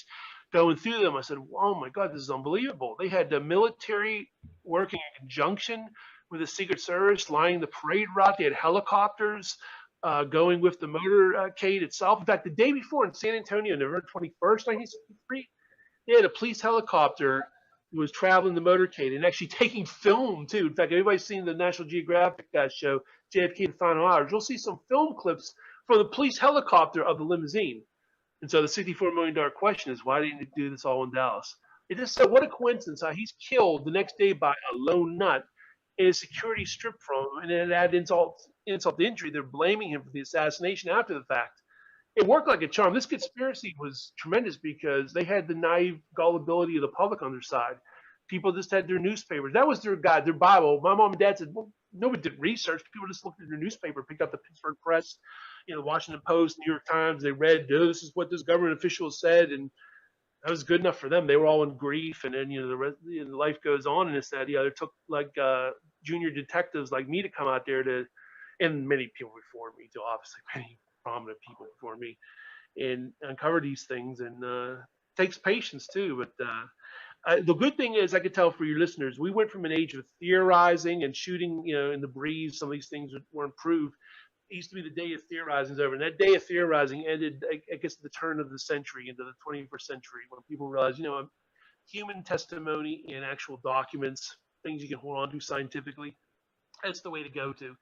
People don't want to hear your theories about what happened, because if there's no basis for it, theories are just like a wisp in the wind. It doesn't mean anything at the end of the day, because you have no proof for it. And that's why I wrote my book that's coming out, because I always get asked by well-meaning people. I'm into the Secret Service medical evidence. So many people say, Vince, who killed Kennedy? And I never could give them a good answer to that, because my focus is on the Secret Service medical evidence. So I have to answer that question. And that's what this book's coming out about. That's why it's heavily documented. It's all about who I believe killed Kennedy and why, and the evidence of conspiracy and all that stuff. That's what the next one is. Yeah. So listen, you got to start coming out of your shell a little more, talking a little bit. we need somebody more passionate about what they do. You know what I'm saying? Hey. I'm gonna tell you guys the same thing I tell you a lot of times. I realize how big a dummy I am when we get these guys on here. I'm telling you, Vince, man, that was fire, bro. No, and you're right, because it's so fascinating. Yes, bro. Just sitting here, and you kind of know the stories, right? You kind of, you know what the conspiracy is. You know what what's supposed to have happened, but to actually hear about it in that kind of detail with that kind of research is incredibly interesting. Yeah, I'm a gorilla. I'm an idiot. I'm telling you right now. I'm like, I'm trying my best to keep up. JD, I think I'm that way about a lot of other topics. So trust me. JD, I think you got to ask him the questions. I mean, we got to go one more time at least. Dude, you're 0 for like 8 right now. I know, but I don't know. I got a good feeling about Vince. I'm not sure. All right. Well, hold on. Let's let him. You got a book coming out. You said this will be next month. What the books you got out right now? It's coming out early next year, and like I always tell people, I wish it was coming out this year, but publisher's schedule, I have no control over it. The best they could do is next year, and it's coming out early next year. Luckily, not late next year. It's called Honest Answers About the Murder of President Kennedy. And again, it stems from my cousin asking me an innocent question, because Vince, who killed Kennedy? And I said, damn, you know what? I'm so busy proving a conspiracy and so busy interviewing Secret Service agents that I never really focused on specifically who, because I could never prove who did it and why. And I have a general idea, but never. I got to write a book about this. And another thing too, so many books. Without naming any names, there are a lot of books that are crap. There's a lot of great books, but there's a lot of books that are tangential. In other words, you'll get a 500-page book and 300 pages of it are like, please get to the point. I mean, we have books that just go on and on about President Kennedy's administration. Okay, it's interesting, but there's 400 books about his administration. We talk about the assassination, who killed Kennedy, and you get a book. And I think what happens is the American public is confused because there's so many books that offer tangential information and don't get to the heart of the matter. And my book, the reason why, okay, Vince, why are we having another book on the assassination? There's already hundreds of books out there. The answer is I wanted to cut through all the bull, and I wanted to get an answer nothing but about the assassination. No tangential stuff about Oswald's biography, Jack Ruby's biography, about the investigations, about President Kennedy's life. There's plenty of that already. Let's just stick to the assassination, who did it and why. Here's the evidence. Here's the forensics. I wanted to show, like, the first 2 chapters are 24 indications of conspiracy. So it's not about, it's 100 pages of my journey through the case. That's a good read, but what does that do? I mean, people are like, it's over 50 years later. I think people are tired of people theorizing your personal life. Oh, that's interesting. Yeah, your journey. That's real fascinating. And okay, we heard about President Kennedy, the Bay of Pigs, Cuban Missile Crisis for the 2000th time. Can you stick to the assassination? And that's what I wanted to do. As a reader, I'm frustrated too. That's why I said there's a lot of good books. There's always a lot of books, so I just want to tear my hair out and say, get to the point. Right. No wonder the public. There's 300 pages of gobbledygook where you just get to the point. This could have been a pamphlet. Instead, it's like 500 pages and so much of like, it's padding. It's about his life, and we already have books on that. So this you me tell my friend email. So when the book comes out or is about to come out, you guys can have me on again for that if you want to. Absolutely, yeah, awesome. So what books do you have now that people where can they find them at? Yeah, okay. Well, they're all available on Amazon and Kindle and paperback. And if you're lucky, sometimes they're available in actual physical bookstores. Everybody goes to Amazon now. Quickly, it's Survivors Guild, the Secret Service, and the Failure to Protect President Kennedy is the first one. Came out in 2013. Second one is JFK from Parkland to Bethesda. This focuses on the medical evidence. This is like an encyclopedia reference book. This is actually all, again, cutting, no theorizing, no padding. It's literally all the statements of the medical people on both sides, both hospitals. There you go. Yeah, 2015. 2017. Now, this is mainly on the Secret Service, but it definitely has chapters relevant to the assassinations, the not-so-Secret Service. It covers FDR to Reagan. And the book, fourth book, came out in 2018, Who's Who in the Secret Service. It's a reference book of the top 100 agents from the McKinley era to current time, Trump. It's the top 100 good, bad, and ugly agents. If anyone, I want to know about these Secret Service agents, the good ones, the bad ones, the not so good ones, and other administrations. This is this one. But again, I thought 4 books was it. In fact, what happened was I had a visit with my one cousin, my wife and I, and as she said, Vince, he's a well-meaning amateur, but I love it. It really shows you what the average person thinks. Vince, that's interesting what you have to say, but who killed Kennedy? I want to know. And I started to cringe and said, you know what? I don't have a really good answer for it. I have an answer. I don't have a documented answer. I just have the typical answer that a lot of people give. I don't want to give anything away, but yeah, that's why I said I have got to do something. A light bulb went on. I have to write a book that actually documents the case for conspiracy about any tangential issues, that just hammers it and won't let loose, and just on the assassination. So that's what I did. And what was the YouTube channel, Vince, where you can go watch the interviews? Oh, okay, yeah. If just for your readers, make it real easy. If you just Google my name, Vince Palamara, it's always Palamara. First page of Google, my YouTube comes up, and I mean, some music stuff, but it's mainly like a lot of my JFK related stuff. In fact, one of the first video you get to when you get to my YouTube channel is my presentation in Dallas, which is a really good primer for all right there. You just go no further than that. And actually include in that presentation is some of the audio clips of the Secret Service agents I interviewed. So you got that too. But yeah. All right. Cool. All right, JD. Ask him. Serious stuff. You ready? Good. All right. So like this is like Jimmy Don's feelings being hurt a little bit on this show. I ain't gonna lie. Jimmy, true or not? Oh no, my feelings are totally hurt. I mean, like, I'm not even going to act like they're not. I mean, I'm like 0 for 5. I don't think. Have you and Brad been even hanging out at all because of No, this? dude. No, I'm done with him. You can't get with me on this movie. He totally betrayed me on the show that one day, and then I'm 0 for 5 on this question. But go ahead. Vince, this is pretty serious stuff I'm about to ask you. All right, we're all big Disney fans. We like Disney. So, Aladdin or Little Mermaid? I think my wife likes Aladdin. Yeah. Oh, dude! Oh, here we go. We got to find a different question. I, Vince, am a Little Mermaid guy. I like the redheads. I love Ariel. But nobody is with me. Aladdin is the clear winner, JD. I've been shown over and over and over again. Vince, appreciate you, brother. Yeah, Vince, that was cool, man. That was so good. And yeah, when your book comes out, man, if you don't care, we would love to get you back on, talk more about this. Pleasure, man. Definitely. Sounds good, man. Cool. And so for our audience that's watching, we'll be back on Sunday doing our regular show. I think JD and I are going to get together here in the next couple of days and give away $100 for the 70 shares that we got. We asked for 50 and got 70. That was crazy. But we appreciate you guys doing that. So this little housekeeping, we're asking everybody to go to YouTube and subscribe to Just Add Bourbon page. You can find it. You can find all of our videos, Share this one. Share this one. Yeah, share this one too. Go to YouTube, subscribe. I'm not joking when I say this thing's starting to really take off, and we want to start trying to use the YouTube page to our benefit so we can build our studio and do the different things that we're looking into doing. And of course, Sunday we'll get together and do a regular show. I think we may try to figure out how to do that live if we can. Hopefully, Brad will be able to be back with us.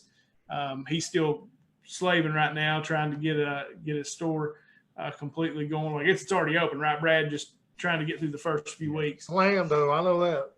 Yeah, no doubt, right? So, but of course, you can check our podcast out on Podbean. That's where we launch it from. Of course, here on the Facebook page, iTunes, Spotify. Of course, go to the YouTube page and subscribe. And as we always end our show, from myself, from JD, from Brad, and today, Vince, no matter how bad your week's been, no matter how bad your day's going, if you just add bourbon, it always gets a little bit better. Talk to you guys next week. Take care. Thanks a lot. Okay, ladies and gentlemen, if you want to take your seats, 1 minute to start with Vince Palamara. Okay, ladies and gentlemen, we are here to introduce Mr. Vince Palamara. He is an amazing man and an astute researcher. He's the world's foremost authority on Secret Service, bar none. He has shed new light on the complicity, the guilt, and the treasonous activities that followed that allowed John F. Kennedy to be slaughtered in Dealey Plaza. Vince has 3 books, and he is considered the #1 source and reliable source of unbiased information about the good and the bad and the ugly of the Secret Service. Ladies and gentlemen, Vince Palamara. Good morning, everyone. Hope you can hear me okay. Pete, I'm on? I'm good? Okay. All right, I have a lot to get to. I'm going to start with a PowerPoint presentation. I'll just say in general that I'm the author of 5 books. And yeah, my latest one is Honest Answers About the Murder of President John F. Kennedy. And it covers the assassination in general, whereas my other 4 books, well, 3 of them were on the Secret Service and 1 was on the medical evidence. But I'm going to get to this right now. It's my PowerPoint presentation. Okay, here we go. Yeah, the Warren Report, the Secret Service, and JFK by myself, author of 5 books, like I said. And the report would have you believe the Secret Service could not have prevented the assassination. They also left the impression that JFK was directly or indirectly responsible for the lack of security. They were dead wrong. This is a contemporary news article talking about the 26 volumes of the Warren Commission. And one of the things they said was, for instance, would Kennedy be alive today if Secret Service agents had shielded him by standing on the special steps in the back of the presidential limousine? The answer is yes. And here's some more contemporary, just a snippet of it, but Secret Service shield. President Kennedy might have been shielded by a Secret Service agent standing on the right rear step of his death car. And here's agents on the back of the car here. And here is this the previous trip to Florida. They show a lot more images than this. These are kind of small, but you'll see more. And even, again, contemporary news articles during President Kennedy's administration was argued some of the television cameramen, they could not get a good view of the president. In the Dallas motorcade, the Secret Service men were not placed around the president as closely as they have been on other occasions. Another one, contemporary questions, very interesting. For instance, why wasn't Gerald A. Bain, special agent in charge of the White House detail, in Dallas November 22nd? In fact, Jerry Bain was with the Secret Service White House detail since the FDR days, and he took his first full vacation under JFK during those almost 3 years during that fateful weekend of the Florida and Texas trips. And I call this a major discovery of mine. Multi-story building rooftops were normally guarded during the FDR, Truman, Ike, and JFK eras. In addition, a large number of police and undercover detectives normally mixed in with the crowds. This is in addition to the military and or police lining the streets and facing the crowds. I can't stress this enough. Most people think that, oh, Vince, all that happened after the assassination, right? It was in response to the assassination. No, multi-story building rooftops were guarded since the FDR era through and including the JFK era. And this is very, very interesting. This is the day of the assassination, a short little video. This is ABC's Ron Gardner to many millions of people around the world.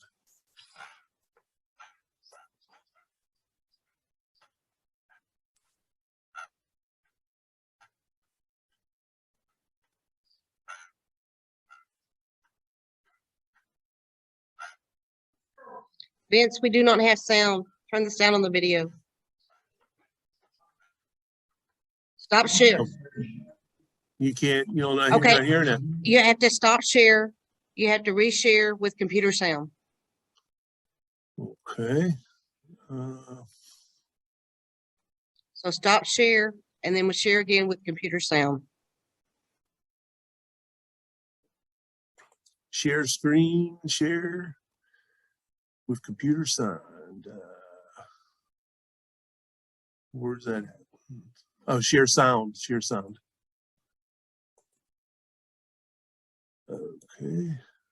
Carefully scrutinized for firing a shot. It's most unusual. We're good now.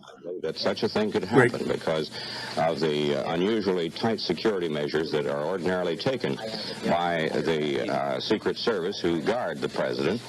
And normally, any vantage point, a rooftop, and windows which command a parade route are carefully scrutinized and carefully guarded, and men are usually posted on rooftops along a parade route, particularly if there is any reason at all to suppose that there might be someone in the area who would have such ideas as assassination in his mind regarding the president.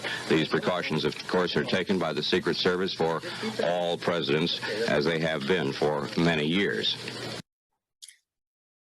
In that clip, I just found earlier this year, it was in the midst of hours and hours of ABC footage. So pretty amazing. Uh, for And we'll go ahead here.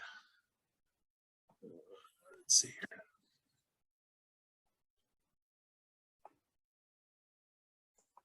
Okay.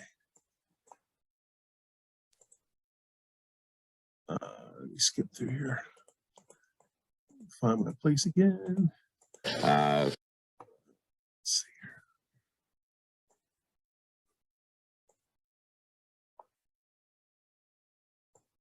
Okay, sorry about that. This is from a 1962 book, What Would the Secret Service Do? Again, 1962, Chief Rowley. It was also written with the help of Chief Inspector Michael Trina, who I spoke to both gentlemen. And they confirm what you see here, and you'll see it in larger print, just basically saying the president's to appear in a parade. Agents and police are assigned posts atop buildings. Again, it's the year before the assassination. Here it is again. If the president's to appear in a parade, agents or police are assigned to top buildings and on the parade route. So again, this is before the assassination. This was out there. But again, it's a long out of print book. I found this many years later. Just like that video I just found earlier this year, I had to pay a lot of fees to get newspaper articles you'll see coming up. A lot of this was not well known, to put it mildly. This is from, again, JFK was still alive when this came out. This came out early 1962. And the large part you'll see is that the agents, they guard the rooftops, sewers, and balconies along the route that the president will follow. There's a picture of Special Agent in Charge Jerry Bain. It's an article that was seen around the world. But again, you know, these things are long gone out of print. You have to pay fees. You have to look on eBay for them. That's where we're at, you know, with a lot of information. This is amazing. It's the summer of '63, okay? President will have plenty of protection while abroad. They asked local authorities to put police on top of buildings. So again, look at that, amazing. And I had to pay a fee. It's like $50 from newspaper.com, but that's another story in itself. See, these aren't readily available. You can't just Google them. They're buried in newspaper archives, but there it is, summer '63. They asked local authorities to put police on top of buildings. And just articles in general, Secret Service men keep presidents, you know, safe abroad at home. Don't fret, JFK will be safe abroad. These are all for the summer of '63. More of the same. President on European trip to have heavy protection. And this is great. This is just talking about how from 1954, from the Secret Service manual in effect, about how you're supposed to keep suspicious persons away from windows and rooftops. This came out right after the assassination. Former Chief Huey Bauman said the clearing of buildings on parade route called fundamental, and talk about this was true in all buildings along Pennsylvania Avenue during presidential inaugural parades and in buildings along out-of-town motorcade routes. So keep that in mind. This is the FDR era. 10,000 policemen stationed along the motorcades route. Rooftops were ordered to clear spectators, and the Secret Service and probably the FBI were on the job. So again, goes back to FDR. Where's typical security for FDR? There's Truman era. Police detectives along the street, officers guard, and you get just in the interest of time building rooftops. There's more from the Truman era about some perched on hills and buildings, 300 police, Truman heavily guarded. Truman heavily guarded. Imagine if JFK would have got this kind of protection in Dallas, just like you can look to the FDR I just showed, same thing. There's a reasons why presidents lived before JFK. It wasn't rubbing a rabbit's foot. Ike era, same thing. Every rooftop covering the windows, access roads were blocked, so they guarded rooftops. More Ike, that they stood with some machine guns on top of buildings or rooftops. More different trip this time, talking about buildings and rooftops, same thing. This is Eisenhower. This is 1957. There's the partial bubble top, and there's motorcycle police and mounted police, and also lining the streets, the Secret Service. And now the JFK era. Keep in mind, JFK only went on a select amount of motorcades. He didn't go on hundreds of motorcades. This is the grand total of motorcades, 61, 62, 63. Here we go, that's it. So we're not talking about a whole bunch. It's easy to dissect the motorcades by using this information. Nashville. Men took their posts at 8 a.m. and remained on top station of the president and his party passed.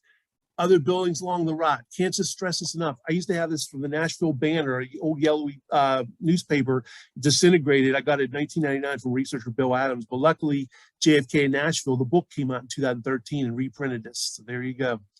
Building rooftops regarded May of '63.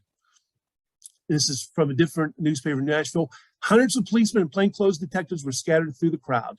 This is how they protected presidents back then. They didn't always have a police state. They didn't always have tons of men on the car and so forth. What they did is they would have many policemen and detectives in the crowds. They had the building rooftops guarded, among other procedures. Just talking about more about how Truman, they blocked every line of travel along the route in Nashville. There's a picture of the Nashville motorcade, one part of it. You can see agents around the car. Milwaukee, May of '62. We have to police the tops of buildings too, and all bridges and viaducts along the route. That's the chief of police in Milwaukee, Dahl. We have to police the tops of buildings too. Keep that in mind. Guard up for JFK every second when he was in Wisconsin. Guard from above by city policemen. See, that's how they did it back then. So if you're looking at the occasional newsreel from different trips to JFK, and every once in a while it looks like he's a quote unquote sitting duck, like he was in Dallas, no. Unlike in Dallas, building rooftops were guarded and hundreds of police were intermingled in the crowds. So that's two major ways they thwarted potential assassins. Keep in mind, this is before 9/11 for the threat of terrorism. So this is more about worried about handguns and pistols and whatnot. And just saying the same thing, it's the Milwaukee newspaper again, how they security was their main concern, and they had police officers at all intersections along the route. And this is Milwaukee again. See, look, here we go. Look at them, police and undercover people. Is this a sample right there with the arrows of what they did? This is how presidents lived back then, and police were on top of the buildings too, which you cannot see in the photographs because they're concentrating on Kennedy. Paris, 10,000 policemen and Republican security guards were on duty on rooftops when the Kennedys will visit. That's how Kennedy survived Paris. Hey, and this is that same article again. And look, there's the men right there, the officers. This is a Getty image of the motorcade. He's surrounded by all these horsemen, these policemen on horseback. And there you go, Kennedy. And yeah, that's how he lived. There it is again. There's JFK's in that car. And this is all the mounted police, and they're on top of rooftops as well. Paris again, look at the great motorcycle formation. Think about Dallas. He only had 4 measly outriders. They were put behind the car, making them totally ineffective and useless. Here again, talking about Paris rooftops. This is it when he's Caracas, Venezuela. Helicopters hovered over the official motorcade along the route from the airport into the city. And there was soldiers and police guarding the line of travel. Again, you had to pay a fee through newspapers.com for this. This wasn't something you could Google and find very easily. These are long out-of-print newspapers and whatnot, and you had to be somebody like me, the one to dig for them. But again, helicopters hovered over the route. Again, about helicopters hovering over the route in Caracas. Talking about when he's in Canada, others will be circulating among the crowds, talking about his bodyguards and whatnot. Rooftops again, and another trip in the Midwest for JFK. Look at that, some manning rooftops. But again, all these newspapers are long out of print, long gone. Other police guard the fire escapes and rooftops, talking about a trip to New York. These are all before the assassination. They were spotted on rooftops among the crowds and cars flanking President Kennedy's convertible in unlikely places, which must remain secret. This is from the inaugural. A complete survey of all buildings, water mains, sewers, etc. were done. So inaugural, that was done. That's standard, but it was also done elsewhere.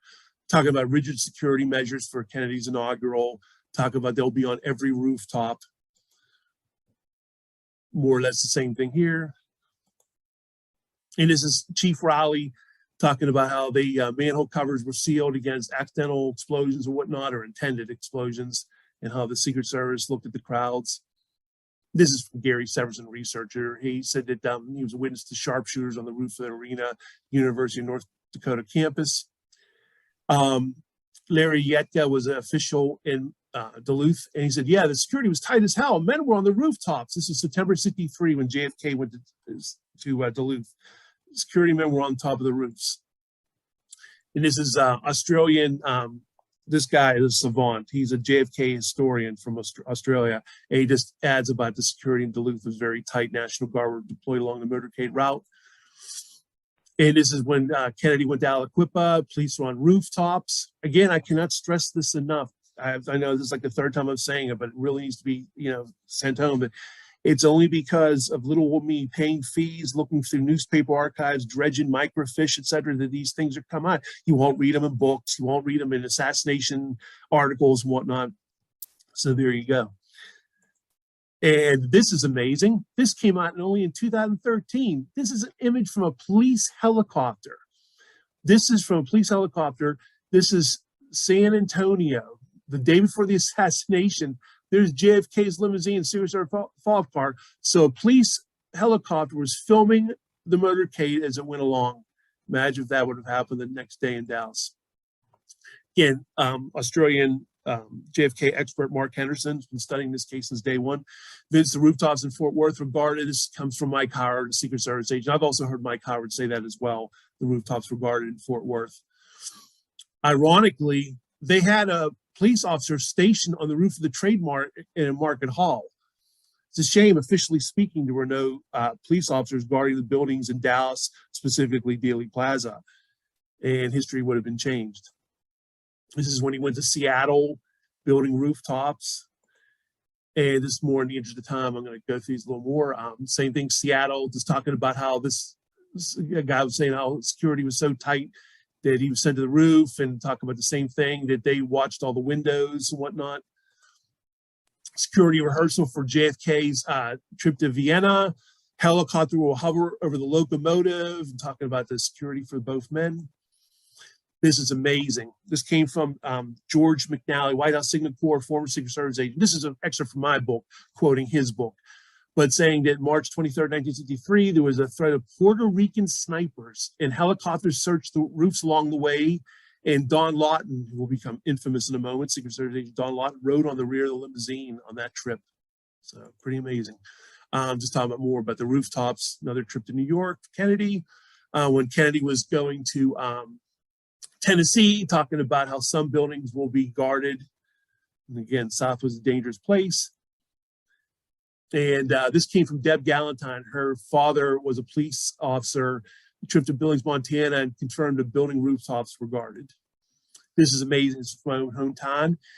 When Kennedy came to Pittsburgh in October of '62, we had men, police officers, on every bridge and culvert, on every high spot and ground overlooking the President's Ride. These men were expert marksmen, armed with rifles on the roofs of buildings. And they were ordered to watch the windows of buildings and not the parade. If someone had appeared at a window of a gun, they would have been shot. Just talking about, again, and it was a secondary car in addition to the Secret Service follow-up car. And they had their rifles and submachine guns aimed as well. That's why Kennedy survived Pittsburgh. But you won't see agents on the back of the car in Pittsburgh. That's not the point. He didn't always have agents on the back of the car, but he did have this kind of what I call covert security. Here he is. Hey, is this part of Pittsburgh? There's a police officer on the rooftop. There's another one. There's another one. There's someone's on the ground here. There's another one on the rooftop way back there. There's a woman police officer. And there's a stream blow up of the one you just saw. There's a police officer right there. There he is. Soldiers line JFK route in Venezuela. That's why Kennedy survived. This is amazing. This is the trip before the Texas trip in Florida. The sheriff's office secured the roofs of major buildings in the downtown and suburban areas. Incredible. And this is how they guarded areas where there was not multi-story building rooftops. So these ranch styles, they were guarded by military police and just regular police. See, there's the military police and there's a regular police officer. That's how they did for roof, the ranch style buildings. And this is Russell Groover, who was the lead Tampa motorcycle officer, and he confirms, oh yeah, Vince, on every building along the route was manned on every floor and roof of either law enforcement or military, all armed. So that's how they protected him when he went to Florida. Here's two agents on the back of a car on that trip to Florida. Don Lawton, we just spoke about, and Chuck Zaboral. Hanging on the back car, 28 miles long, yet Dallas is only 11 miles. 28 miles, they were able to protect Kennedy tremendously. He gets to Dallas, the city he's warned about, and the security's wide open. No men are on the roofs, no men are by the car, and other security measures were taken away, you'll see in a moment. I'm just talking about more about how in Florida they got buildings on the right that they guarded. Here, the JFK's trip to Miami. Vince, can you repeat that, please? Can you repeat that, please? About his trip to Miami? Yes. Okay. Yeah, when Kennedy went to Miami, this came from an Okay, article. it was a little fast and people missed that, so reinforce that point, please. Oh, no problem. Thanks a lot. Yes, is NBC News article for the 50th anniversary. Bob Helsher. This comes from my book, but the actual article is sourced there. And he's talking about he was a counter sniper on the terrace deck of a hotel when Kennedy arrived in Miami. So again, I can't stress this enough. This didn't just happen after the fact. These measures were in place since FDR, Truman, Eisenhower, and throughout the Kennedy administration. But he gets to Dallas and rooftops were on guard. There were no counter snipers. People have a tendency to think, oh, that only happened after the assassination. No, no, no, no. And again, it was little old me out in the wilderness, amateur me, who was digging this stuff up. And that's how this came to be. This is the Florida trip again. We see Lawton and Zaboro in the back of the car. Sometimes they stood, sometimes they crouched a little bit. Sometimes they crouched to get a better view of the people on street level. And they also crouched because 28 miles long, if you're standing, you're going to get sore after a while. You got to crouch a little bit out of necessity. And this agent, by the way, here on the back of this is the Secret Service fob car is Glenn Bennett, who was making his first official trips as a Secret Service agent on the Florida trip and Texas trip. He was normally a protective research agent. Those agents monitored threats to the president, and all of a sudden he's put in motorcades on the Florida and Texas trips. Very suspicious, to put it mildly. This is a great color photo. This came across last year. This is the Tampa trip. They were flying. You can see all the motorcycle officers surrounding the limousine. You can see it's blurry. There's an agent hanging on the back car. That's Chuck Saboro. So that's another reason why Kennedy lived. Nice speed. The car was surrounded by motorcycles, armed men, obviously trained eye-and-ear witnesses, and men being on the back of the car in that case. Again, more from Tampa, Florida. Outstanding motorcycle coverage. Agents on the back of the car crouching. There's Chuck Zaboro's head. There's the aforementioned Glenn Bennett. A couple of men that were on the Texas trip, George Hickey and Tim McIntyre. This is Vince, good. Yes. Judith was wondering if you could move to what exactly happened in Dallas and how he was not protected. Okay, well, I'm going to do that. I'll get in a second. What really happened in Dallas? Okay, well, I'm going to get to that inside. I just wanted to show some of these real quick. This is Pueblo. I'll go through this real quick. This is Pueblo, Colorado.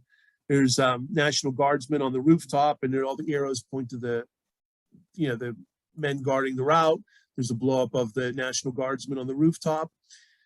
This is Kennedy using Eisenhower's vehicle, and there's a police officer on the rooftop. Okay, and you can see more police officers. And less obvious were the thousands of plainclothesmen and West German police in their light green uniforms. That's how they did it. Thousands of police officers. And there's Kennedy in Germany, agents on the back of the car. There's agents on the back of the car in Germany. There's the outstanding motorcycle coverage in England. Prior threats were well known to the Secret Service. And this is before 1963, before the assassination. JFK threat brings alert. Threat to JFK. Again, look, Tampa, they had threats on Kennedy in Tampa, the trip before, the Texas trip. Okay, in the interest of time, then I'll go through that right now.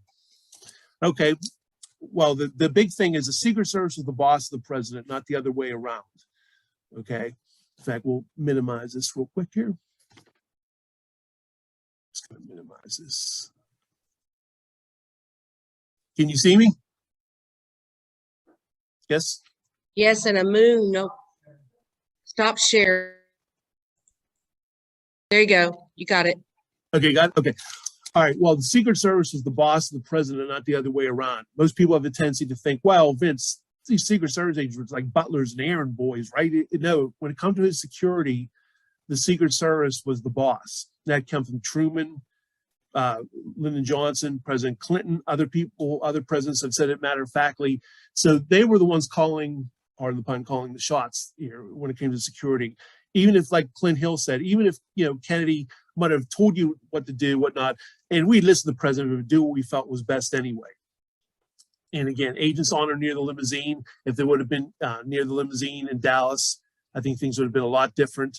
Instead, they had to run the limousine when it's all over. Clint Hill only gets to the back of the car when the shooting's all over and done with. He's staring at Kennedy in Alkin's film when Kennedy has his head blown off. Only then does he leap onto the back of the car. He's supposed to be his big hero, but he's late because he was one of the agents drinking the night before. Normally, 3 to 6 motorcycles were on each side of the limousine in a bracketing formation.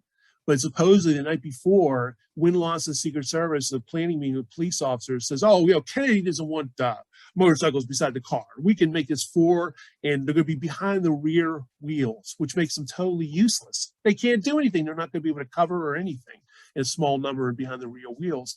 When Win-Lawson testified to the Warren Commission, he admitted under oath to, ironically, Alan Dulles that, well, not in this instance did Kennedy really say anything, but it was my understanding that Kennedy didn't like a lot of motorcycles around the car.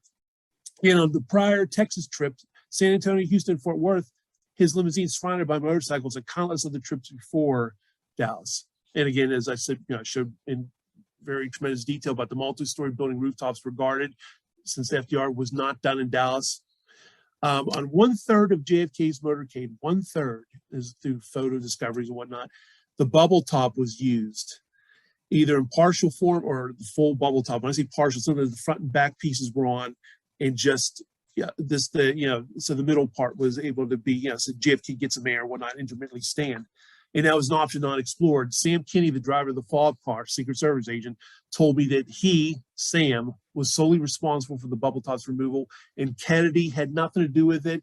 Kenny O'Donnell had nothing to do with it. Sam Kinney told me this is one of the things he lived with regret for years. He told me this in the early 1990s. But again, Sam said he was solely responsible for the bubble tops removal.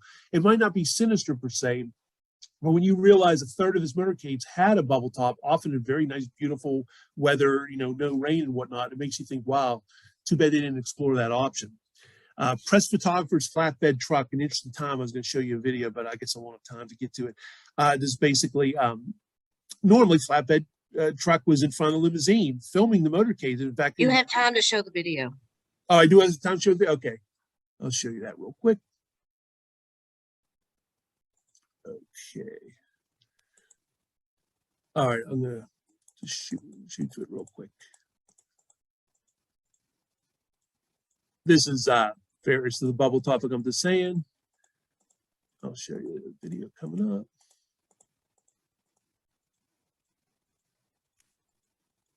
See, I mean, look at all the photos of the bubble top on various trips. Beautiful weather, no rain. It was common for him to use the bubble top. 1/3 of his motorcades is quite a bit.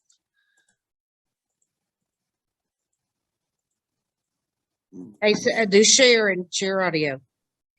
We can share. Okay. Can you hear that? No. Can you hear No. me? Yeah, I Can can you hear hear- you, but do not see That's a all right. video. The video, I haven't got to the video yet. You're fine. You're fine. Okay. Okay, I'm getting to it in a second. Okay. Okay. Can you hear that? Did you hear that little bit? Let's test No. the audio. How No, about now? no. You need to share screen with computer sound.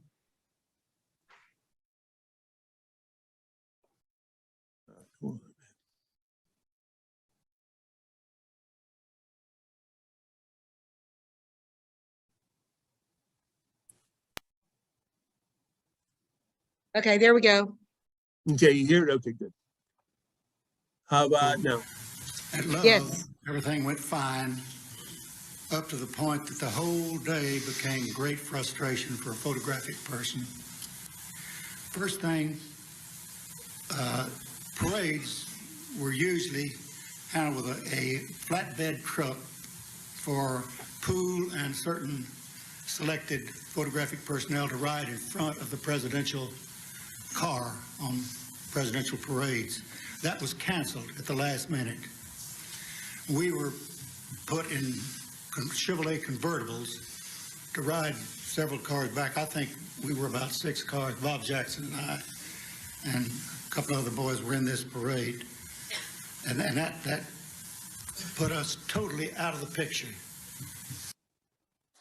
Okay. And I'm going to shoot to one more video.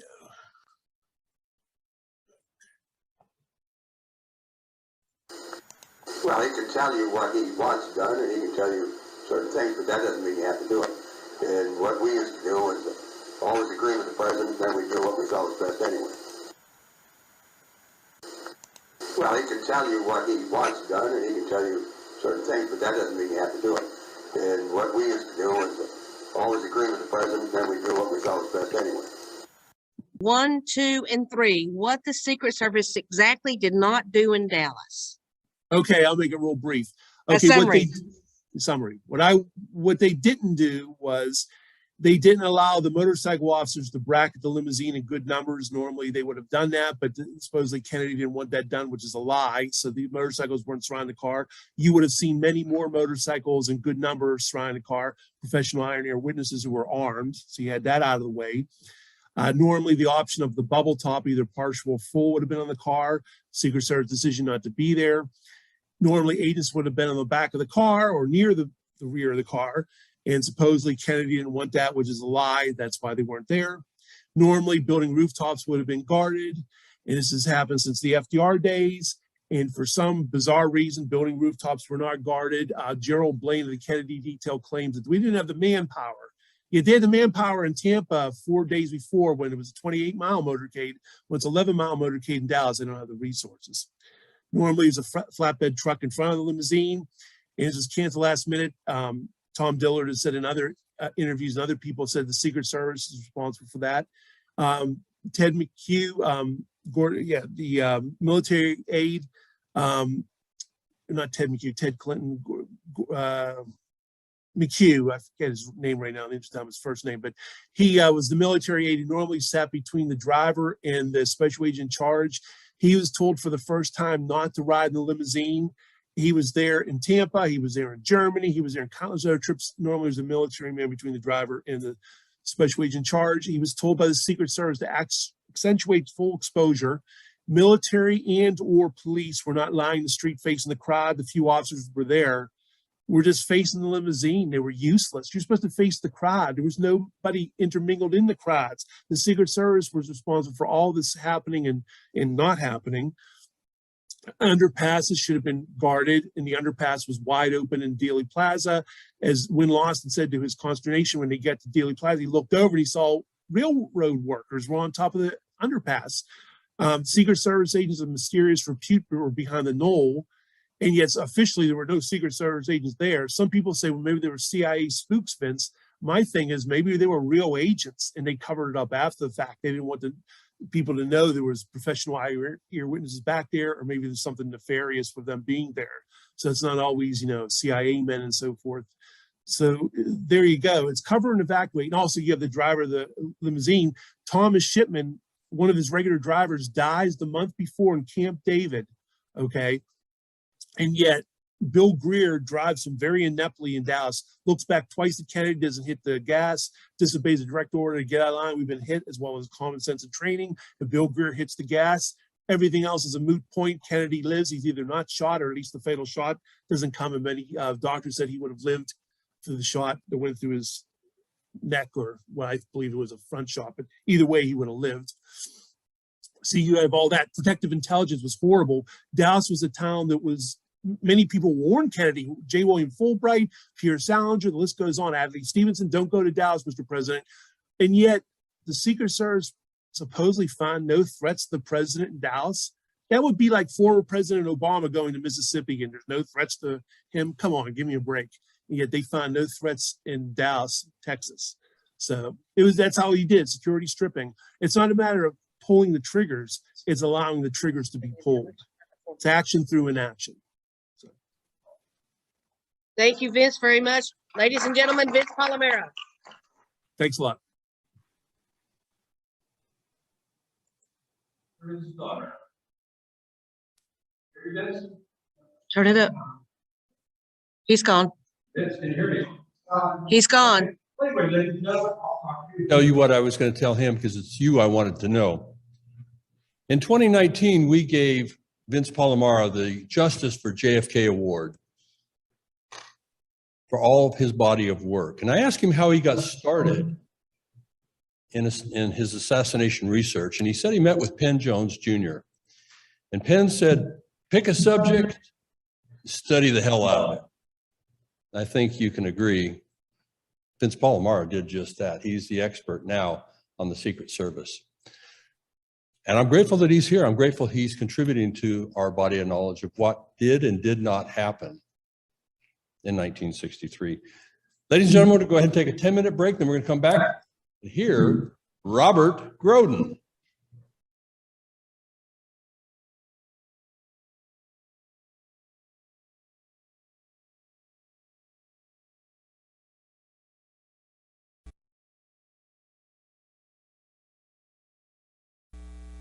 All right, ladies and gentlemen, it's time for our next speaker.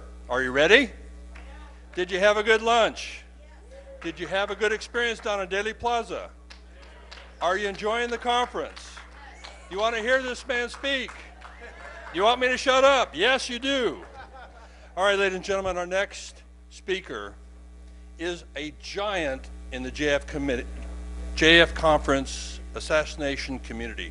He's a giant literally and figuratively. 6'6".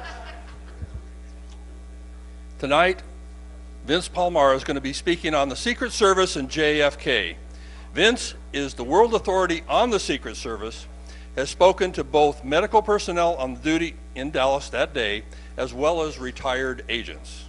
He discovered that at least 3 Secret Service agents who crossed the line, past simple laziness or incompetence, and either cooperated with a conspiracy or allowed it to happen. Ladies and gentlemen, please give a warm welcome to Vincent Palamara. Thanks a lot.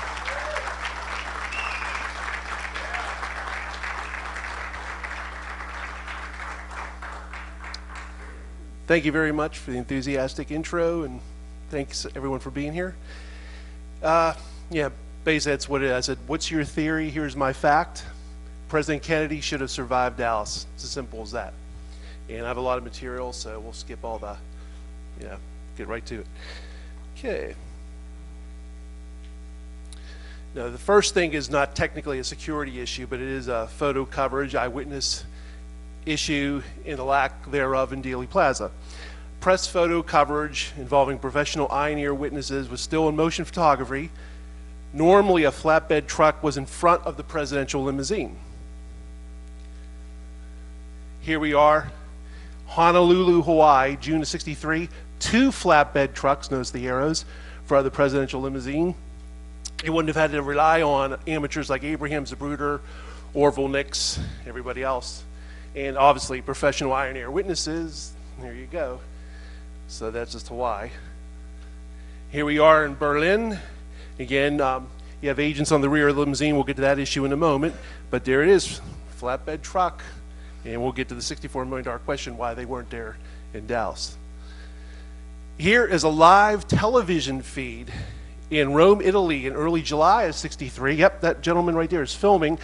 And in front of him is the press photographers, still in motion photographers, filming the motorcade. There's also agents on the back of the limousine there as well, Gerald Blaine and David Grant. Here is one of my, I could have been up here all day. I figured I got to like weed this down as far as documents go. This is from Mexico, photographers poll, talking about how they'll be in front of the limousine. This was standard before Dallas. This was standard since the FDR days, FDR, Truman, Eisenhower, and Kennedy, before 1963, before November 22nd to be exact. They were there all the time. Okay. And here again, not only just the press photographers in front of the limousine, you had the press van very close by, press bus, very close behind. And besides, we'll get to this issue in a moment about the agents being on the rear of the car. There's Gerald Blaine of the Kennedy detail fame there. And there you go. And it makes you think, wow, if they would have been there in Dallas. But hold that thought for a moment. And again, I could have been up here. Very similar looking documents of many trips, especially in DC. This is the show, the pull trucks, which are the 2 flatbed trucks. Number 1's the presidential limousine. There's the wire service cars. These were all from the JFK library. And I can't stress enough, as I do with my President Kennedy in life photographs, a lot of these documents and photographs have only become available in the last 5 to 10 years. Really, actually last 7 and on. They weren't available for many, many years. So definitely something to ponder as far as, thank God for the internet and the digital age. A lot of stuff's come out. Here we are, 4 days before Dallas, Tampa. It's Chuck Zaboral and Don Lawton walking with a limousine. And you might say, hey, who took this photograph, Vince? Well, that was the White House photographer, Cecil Stoughton.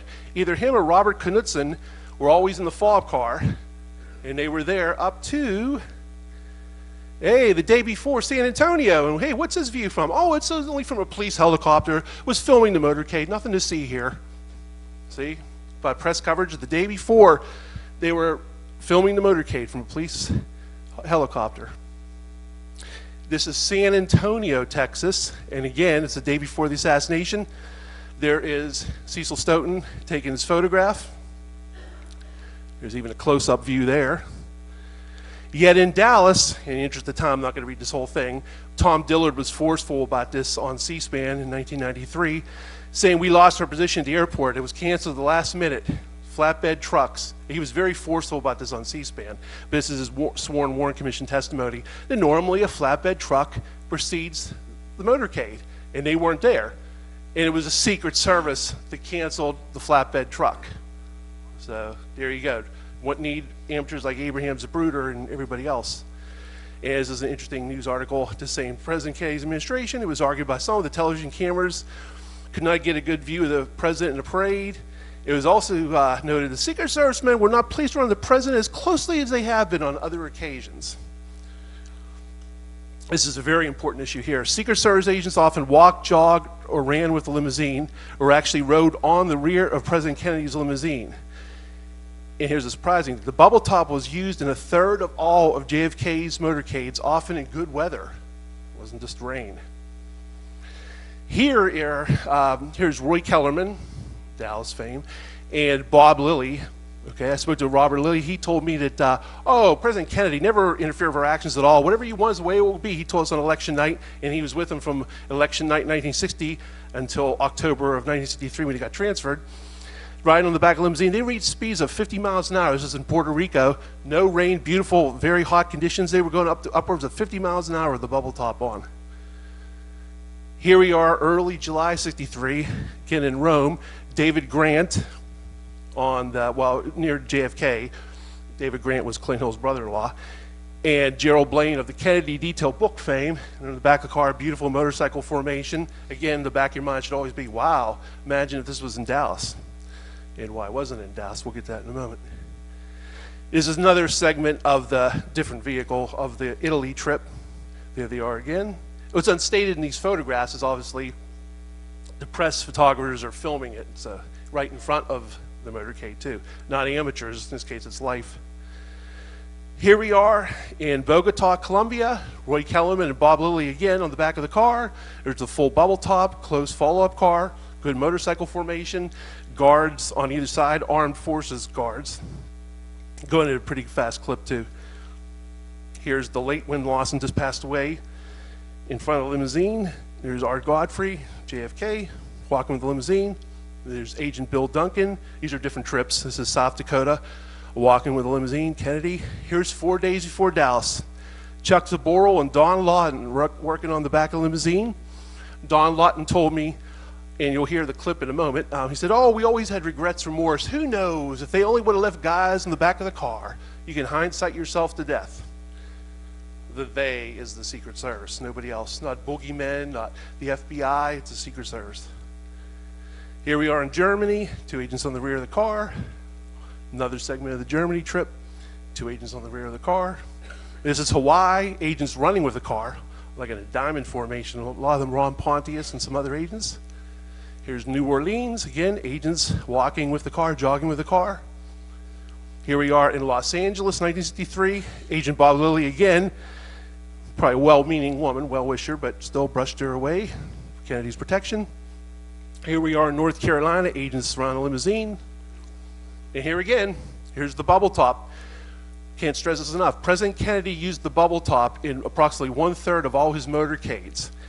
And it wasn't in bad weather, it was good weather trips. He's smiling, all this stuff about, he didn't like the bubble top, all mythology, all Jim Bishop, William Manchester, pardon the word crap, after the fact, blaming Kennedy for everything. You know, he was assassinated, his character was assassinated, and hey, let's blame him for the assassination too. Stupid. Here's the bubble top again, bright sunshiny day. Here's the bubble top and agents running the limousine. This is North Dakota this time. Hey, here's our buddy again, Roy Keller. This is the partial bubble top, and this is an option that was not explored in Dallas. Imagine if they would have had the rear piece on and left that middle piece open so Kennedy could intermittently stand and wave and whatnot. That's an option that could have been explored. In the interest of time, I'll just let you know that Secret Service agent Sam Kinney was the driver of the FOB car. I spoke to him 3 times. He was adamant to me that he, Sam, was solely responsible for the bubble top's removal. He said Kennedy had nothing to do with it. I said, what about Kenny O'Donnell? He's blamed like it's Kenny O'Donnell, nothing to do with it. I am the sole responsibility of that, and I've had to live with that at that time. He said for 30 years. I spoke to him in the early 90s 3 times. And yeah, so there you go. And here we are in Philadelphia, the partial bubble top again, rearward piece, front piece. There's Kennedy. Yeah, you could stand up and wave every once in a while. They're also good at a good clip too. It wasn't like they were going 11 miles an hour. Here's the full bubble top again. You see the military aid in between the driver and the agent in charge. This was sent to me by a nice lady on Facebook. That's her dad guarding the bubble top limousine used in Duluth in September of 1963. This is a nighttime motorcade in West Virginia, September of 63, just a couple days later, West Virginia, and here's JFK in a bubble top, smiling. I thought he didn't like that bubble top. Didn't mind it, no rain, no nothing. Is Chicago. Oh, there's the bubble top again. Mayor Daley, hey, here's JFK smiling. I thought he didn't like the bubble top. Here it is again, at a military base in the South. I'm not exactly sure right off. I think it might be Tennessee, but in any event, there's the partial bubble top. There's the Washington, D.C. bubble top. 1 month before the assassination, there's the partial bubble top, front and rear piece, the windows rolled up slightly. Imagine if that would have been there in Dallas. Again, it's the Secret Service was to control all this. It's not the FBI, it's not boogeymen, it's not the mafia. The Secret Service was to control all this. And there's agents surrounding the car in the Orange Bowl, Miami.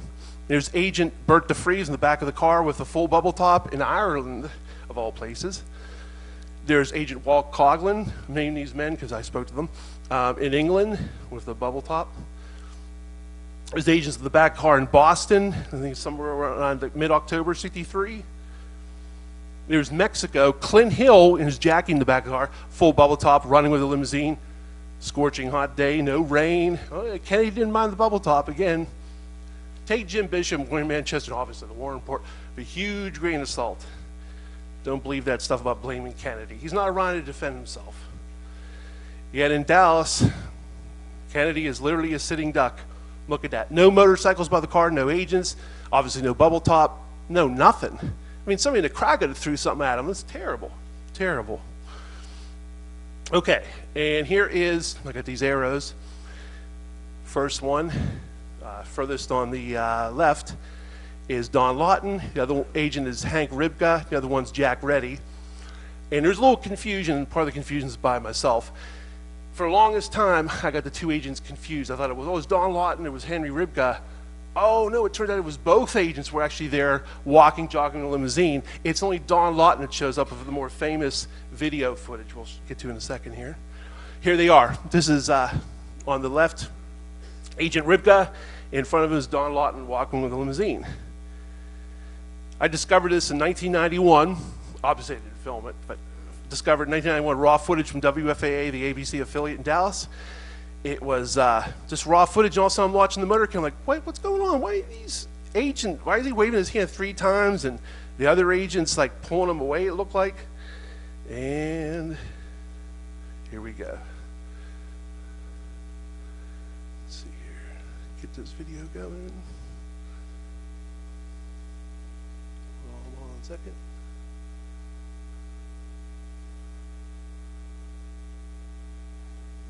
Be with you in a second. Just turn that on. Number 3, in response to political staff, agents who usually surround the limousine were pulled away so people could see the president better. One reacted by throwing up his hands in disgust. 3 times he protested. what would prove to be a fatal error. Kennedy was killed by the third shot from a sniper rifle, well after agents, if they had been nearby, could have pulled him out of harm's way.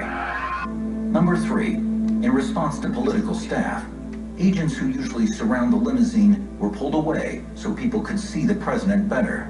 One reacted by throwing up his hands in disgust. 3 times he protested, what would prove to be a fatal error. Kennedy was killed by the third shot from a sniper rifle, well after agents, if they had been nearby, could have pulled him out of harm's way. Just a brief note on that. That was Discovery Channel, Secrets of the Secret Service. I was a researcher on that, and yeah, it was actually almost like an official Secret Service documentary. That actual real Secret Service agents of the present time, at that time, 10 years ago, and some former ones. And to my great amazement, they included that video clip. I didn't think they would touch it with a 10-foot pole, and they put that in there. And again, why was that agent being waved away? There you go. It was a Secret Service decision. Number 3. And then, again, imagine if those agents would have been there. Protective function. At the very least, a rear shot would have been blocked, even a frontal shot. They could have witnessed something. They could have jumped on them, prevented, you know, less people around, less professional eye and ear witnesses. Got to think of that factor as well. Here we are, September of 1960. Well, we'll get this now. JFK and LBJ, oh, they rode in 2 official motorcades together. Dallas, okay, the Texas trip, and also when he was a candidate. And there's, you know, there's the local armed forces next to him, whatnot. He didn't mind them back then. And here we are, he's shaking hands with Chief Curry. And even though Secret Service were not officially warranted with, you know, guarding the presidents at that time or presidential candidates, there is an agent right there from the local field office, and behind him on the other side are other agents in armed forces and police. And again, he didn't mind that when he was running for the presidency in 1960 in Dallas. Gets hit, you know, 3 years later, another motorcade, LBJ, first time since then, and there's nothing. And in the interest of time, I'll just kind of go through this a little bit, but again, I spoke to these gentlemen starting in early 1990s. It's before the internet really kicked in. There was computer bulletin boards, but basically I was just an amateur stranger on the phone calling these guys. They lived in all parts of the country. I was a little amateur me. I was only in my mid-20s at the time. Didn't have a book out, didn't have hardly anything. Nobody really knew who I was. And I asked him the same thing, and he kept on like they were reading cue cards. The #1 agent of the White House detail, well, I'll get to him in a second. I'll get to James Riley. Chief, no president will tell the Secret Service what they can or cannot do. That's what he testified under oath to the Warren Commission. Okay, actually this, okay, now I'm on the right spot. Okay, yeah, President, this is basically debunking the whole idea about the president being the boss of the Secret Service, which isn't true.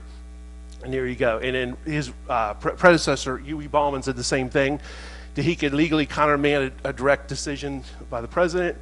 This is a story that came out in the AP November 15th, 1963. It stated that the Secret Service can overrule even the president where his personal security is involved. George McNally, former agent, agreed. Again, in the interest of time, Mike Riley, Bill Carter. Harry Truman agreed, said the Secret Service was the only boss the President of the United States really had. Lyndon Johnson's on record saying the same thing.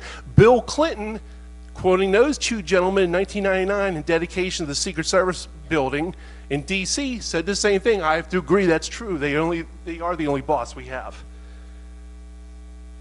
No boss when it comes to security, mind you. Okay.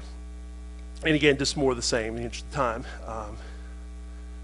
Basically just saying the same thing. You know, there's contemporary news articles saying that this whole thing, people have the tendency, think it's very natural thing. Hey, he's the commander-in-chief, he's the president of the United States. Little Secret Service, come on. When it comes to the president's security, the Secret Service is boss, not the other way around. So don't believe Bishop Manchester, Gerald Blaine, or Clint Hill in their books about that. Not true. Again, Kennedy ordering agents off the limit. This is what I was about to get to before when I was talking about the agents I spoke to. The #1 agent of the White House detail, Gerald Blaine. I don't remember Kennedy ever saying that he didn't want anybody in the back of his car. You talk about a moment that made me want to drop the phone in shock. You know, David Lifton talks about the Seibert and O'Neill report, you know, was his linchpin moment. He couldn't believe the surgery of the head area. He was reading this. When he told me this on the phone, I'm stammering. I can't believe it. I don't remember Kennedy ever saying he wanted him on the back of his car. This is the #1 agent with Kennedy he was with the Secret Service from FDR to LBJ, but he was with Kennedy from election night up to, well, he wasn't there at the time. He was on vacation, but we'll get to that in a moment. The #2 agent, Floyd Bourne, was adamant to me 3 different times. JFK was very easygoing. He didn't interfere with our actions at all, never did. He was a very nice man. And he said the same thing. And Bill Adams, I don't know, whatever happened to this researcher from California 20 years ago, good guy. Him and I pried out of the JFK Library release of Floyd Bourning's 1976 oral history of the JFK Library. And he says that JFK and his staff were very cooperative with the Secret Service. Nothing about, oh, he wore us off the car and all this other stuff. The advance agent for Dallas wrote to me in a letter from 2004, I don't know of any standing orders for the agent to stay off the back of the car. It never came to my attention as such. Winston Lawson was the lead advance agent. If anybody's going to know about it, would be him. He didn't know. Phew. Art Godfrey, same thing. Shift leader. These are the brass of Secret Service. Not like little, like Gerald Blaine who's a buck private. These are the guys who are, the top guys. He's saying the same thing. There's no truth to this thing about Kennedy ordering us off the car. It's baloney. C.M. Kinney, driver of the FOB car in Dallas, Tampa, many other stops, said the same thing. Oh no, there's no truth to that at all. And you'll get to hear some of these audio clips in a moment. Bob Lilly, like I mentioned before, he was extremely cooperative. Whatever you guys want is the way it will be. Don Lawton, he said, not only did he say to me that, if only they would have left guys in the back of the car, you can hindsight yourself to death. He also, in 2013, it came out in an article, a woman friend of his that was in the Army said that, he always regretted not being in the back of the car. I should have been there. I should have been there. Dave Powers, arguably Kennedy's best friend on countless motorcades, said the same thing. In a letter to me from 1993, the agents never had to be told to get off the back of the car. And 2 researcher friends of mine, independently of myself, spoke to Dave Powers and conveyed the same thing to me. And they were excited when they read it. Vince, you're not going to believe he said the same thing to me. I actually spoke to him at the JFK Library in the 80s and 90s, whatnot. Says, oh no, he didn't have time for that. He's too busy running the government to look back with his bad back. I don't want you guys on the back of the car. People don't think about the logistics of this stuff. And again, it's just more, this whole thing about Kennedy ordering agents off the limo is debunked. C.M. Solomon I spoke to, Frank Stoner, Gerald O'Rourke, agents on the Texas trip, Vincent Bras, famous for protecting Truman during his assassination attempt, Larry Newman. Here's an interesting one. Gerald Blaine, the author of the Kennedy Detail, years before his book came out, said, JFK was very cooperative. He didn't interfere with our actions. President Kennedy was very likable. He never had a harsh word for anyone. He never interfered with our actions at all. And when I relayed to him this thing, if you ever read William Manchester's book, The Death of a President, is a big deal made about, supposedly Kennedy said, get these Ivy League charlatans off the back of my car. A lot of agents said it wasn't true. He just said, I heard it from the guys. I can't remember who said it. I can't remember. You might say, okay, what's the importance of that, Vince?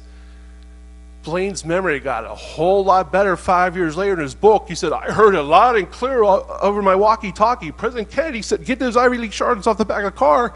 But he told little old me about 6 years before, I heard it from the guys. I can't remember who said it. And what really kills it is Florida Congressman Sam Gibbons, in a letter from me from 2004, I rode with Kennedy every time he rode. I heard no such order. As I remember it, the agents rode on the rear bumper all the way. Kennedy was very happy during his visit to Tampa. And this is amazing. The audio is real bad. It's on my YouTube channel, so I didn't put a clip of that. But Rocky Stone, Fort Worth, Texas policeman, that day on NBC, he said, and you can read this for yourself, but I'll just basically, he said, and again, he little slip of the tongue the way he spoke, so there's a little bit of weird grammar, but he said, they said that he always went by their decisions to protect him, that he was always considerate of their fact, that he never tried to do anything that they thought was against the rules in which to protect him. And again, they had nothing but praise for President Kennedy, his manner in which he felt about the Secret Service men. They said he was by far the most considerate of them and their feelings than any other president. But if you read Bishop Manchester, the Warren Report, Blaine's book, and even Clint Hill's book, you come away with, wow, shame Kennedy died, but man, it's not like he had it coming to him. He didn't want these agents by the car. He didn't want the bubble top. He didn't want the motorcycles by the car. It's all nonsense. And here is 2010, I guess he was thinking about posterity. And yeah. Well, he can tell you what he wants done, and he can tell you certain things, but that doesn't mean you have to do it. And what we used to do was always agree with the president, then we do what we felt was best anyway. Well, he can tell you what he wants done, and he can tell you certain things, but that doesn't mean you have to do it. And what we used to do was always agree with the president, then we do what we felt was best anyway. Again, he's basically been there. Yeah, we'd always agree with the president. We do what we felt was best anyway. The president wasn't the boss of the Secret Service, and even if he wanted to, I think he was being just a little jovial about it, but they did what they were going to do anyway. President Kennedy was thinking about his speech. He was thinking about legislation. He was thinking about world events with his bad back even. The last thing he was thinking about is, why is our Godfrey back there? Get him off that car. People believe that stuff. Can't believe it. And yeah, we'll play these. Now, some of the audio is a little up and down. Keep in mind, early 90s, phone connections and whatnot. But yeah, some of the actual interviews, and all these gentlemen have passed away. Yeah, Sam Kinney, driver of the follow-up car, as you can see, there he is. I'll play this in a moment. And Floyd Boring and Gerald Bain. And yeah, they're all denying to me that President Kennedy ever ordered him off the car. One of the other things I found out interestingly enough is there's no truth to this thing about supposedly Kennedy ordered the agents off the back of the limousine. No, he had nothing to do with that. I figured that, because you know what? William Manchester makes the claim that Floyd Boring was ordered by Kennedy, and I'm quoting what it says in the book, it says, keep those Ivy League charlatans off the back of my car. That is false. Yes, I don't take it as the gospel, but I know other people have. I can't tell you how many times I've seen it repeated where President Kennedy told the agents, I guess yourself and other people, get these men off my limousine, don't do this. Okay. Very nice man. Yeah, it's... It never interfered with us at all. I had been on the trip before. The last vacation he had. Oh, okay, the one in Florida. That's right. Oh, okay, yeah. Yeah, there's something relating in his book about that, too. Supposedly, he makes it out like President Kennedy was real authoritarian and ordered the men off the back of the limousine. Well, that's not true. I didn't think that was either. Yeah, Rufus Youngblood, it was one of the things he told me. He says that don't believe Manchester or Bishop.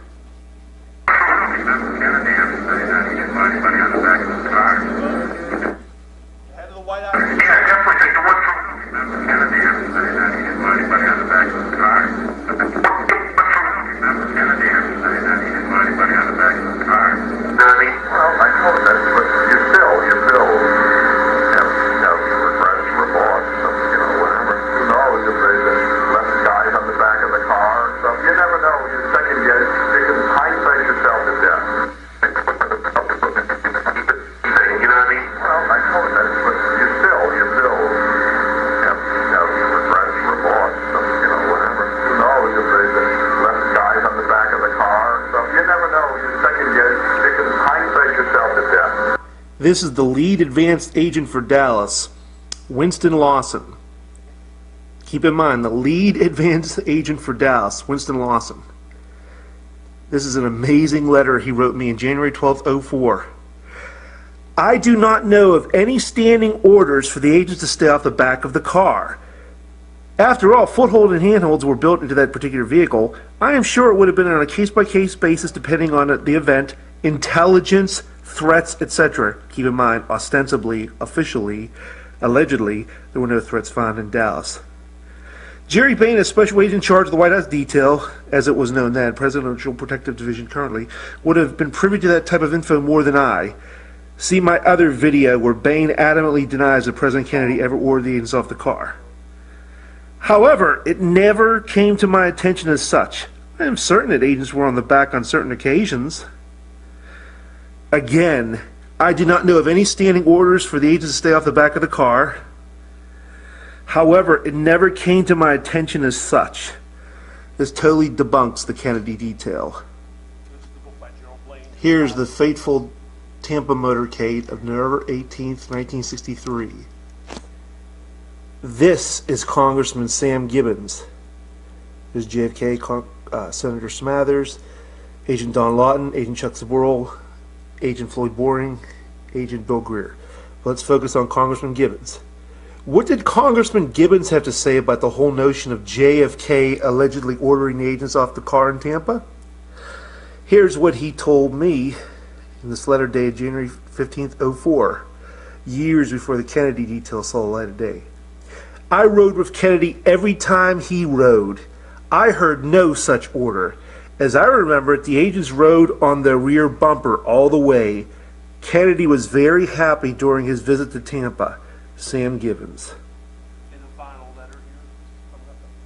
This is an amazing letter from Dave Powers, arguably JFK's best friend for years and the former curator of the JFK Library. September 10th, 1993. Okay. Also, unless they were running along beside the limo, the Secret Service rode in a car behind the president, so no, they never had to be told to get off the limo. And some actual clips of motorcades here. I thought it would be good to play these clips and show some of the letters. Whether the guy at a lectern to sit there and tell you, that'd be good to have. Even with some of the audio visual, some of the audio goes up and down depending on the source, but actually hear them. And again, a lot of these gentlemen, well, all these gentlemen have passed away now, so. Thus, the motorcade through the streets of Berlin began. The entire route was lined with people who had waited hours to see the president, the man dedicated to the defense of peace and freedom.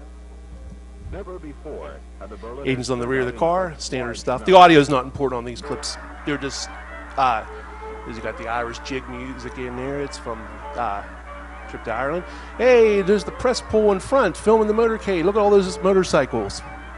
In a moment, you'll see some of my, I like to call them friends, but I don't know if they think of me that way, but some of the former agents, Sam Solomon, Gerald Blaine of the Kennedy detail, Ron Pontius, Win Lawson's also on the back of the car there. They're using the fob car because the limousine broke down. I think it was in Belfast, one of the legs of the trip.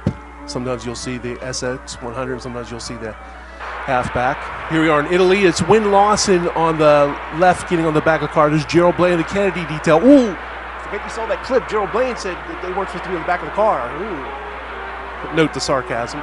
Here was killed. The Secret Service agents normally walk directly beside the car on either side. We do not see any in this photograph, but usually 2 or 3 Secret Service agents will walk on either side of the car so that they are there to spot anyone who looks like a troublemaker. That was from that day. It's Ron Gardner. And this is amazing. This came out a few years ago on YouTube. Again, the audio is not important for this part. This is JFK's trip to San Diego. And you're going to see, they're even going to note it in the narration in a moment, a whole bunch of Marines on each side of the street. You're going to see the press buses and front press flatbed trucks, I should say. Knowing that the president's about to go by. The band in the background, Crawford High School band, striking up. Hoping that the president will be here any moment and wanting to. You can see them right there. The narrator says they're 5 or 6 feet apart. May I again point out that the picture you see is not from 54th and El Cajon. The 2 press trucks, including a live mobile feed, still in motion photography, and more importantly, Marines facing the crowd 5 to 6 feet apart.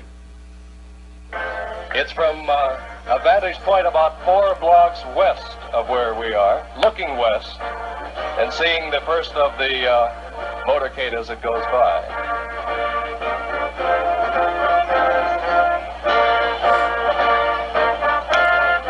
And that's part of the crowd lining the streets, lots of children, the Marines with their hands full. The motorcycle officer, I understand, has been instructed to make sure that everybody does not get out into the street. No reports of whether or not he has run over any toes or not, but doing a good job of keeping them by. Now, the presidential motorcade is approaching 54th and El Cajon. Everybody here is on his feet.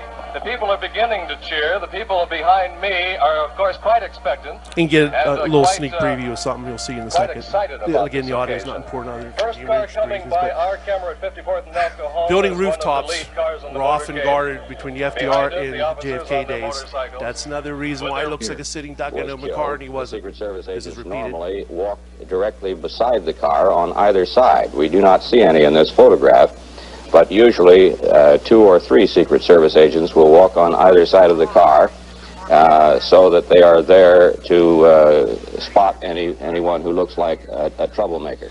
Now keep in mind, in the nation's grief, all those details are going out one ear out the other. My mom and dad told me you're still doing great. Said that, Vinny, 9 people could have killed Kennedy. We were so consumed with grief. Those details you're throwing at me that day went in one ear and out the other about agents not being by the car.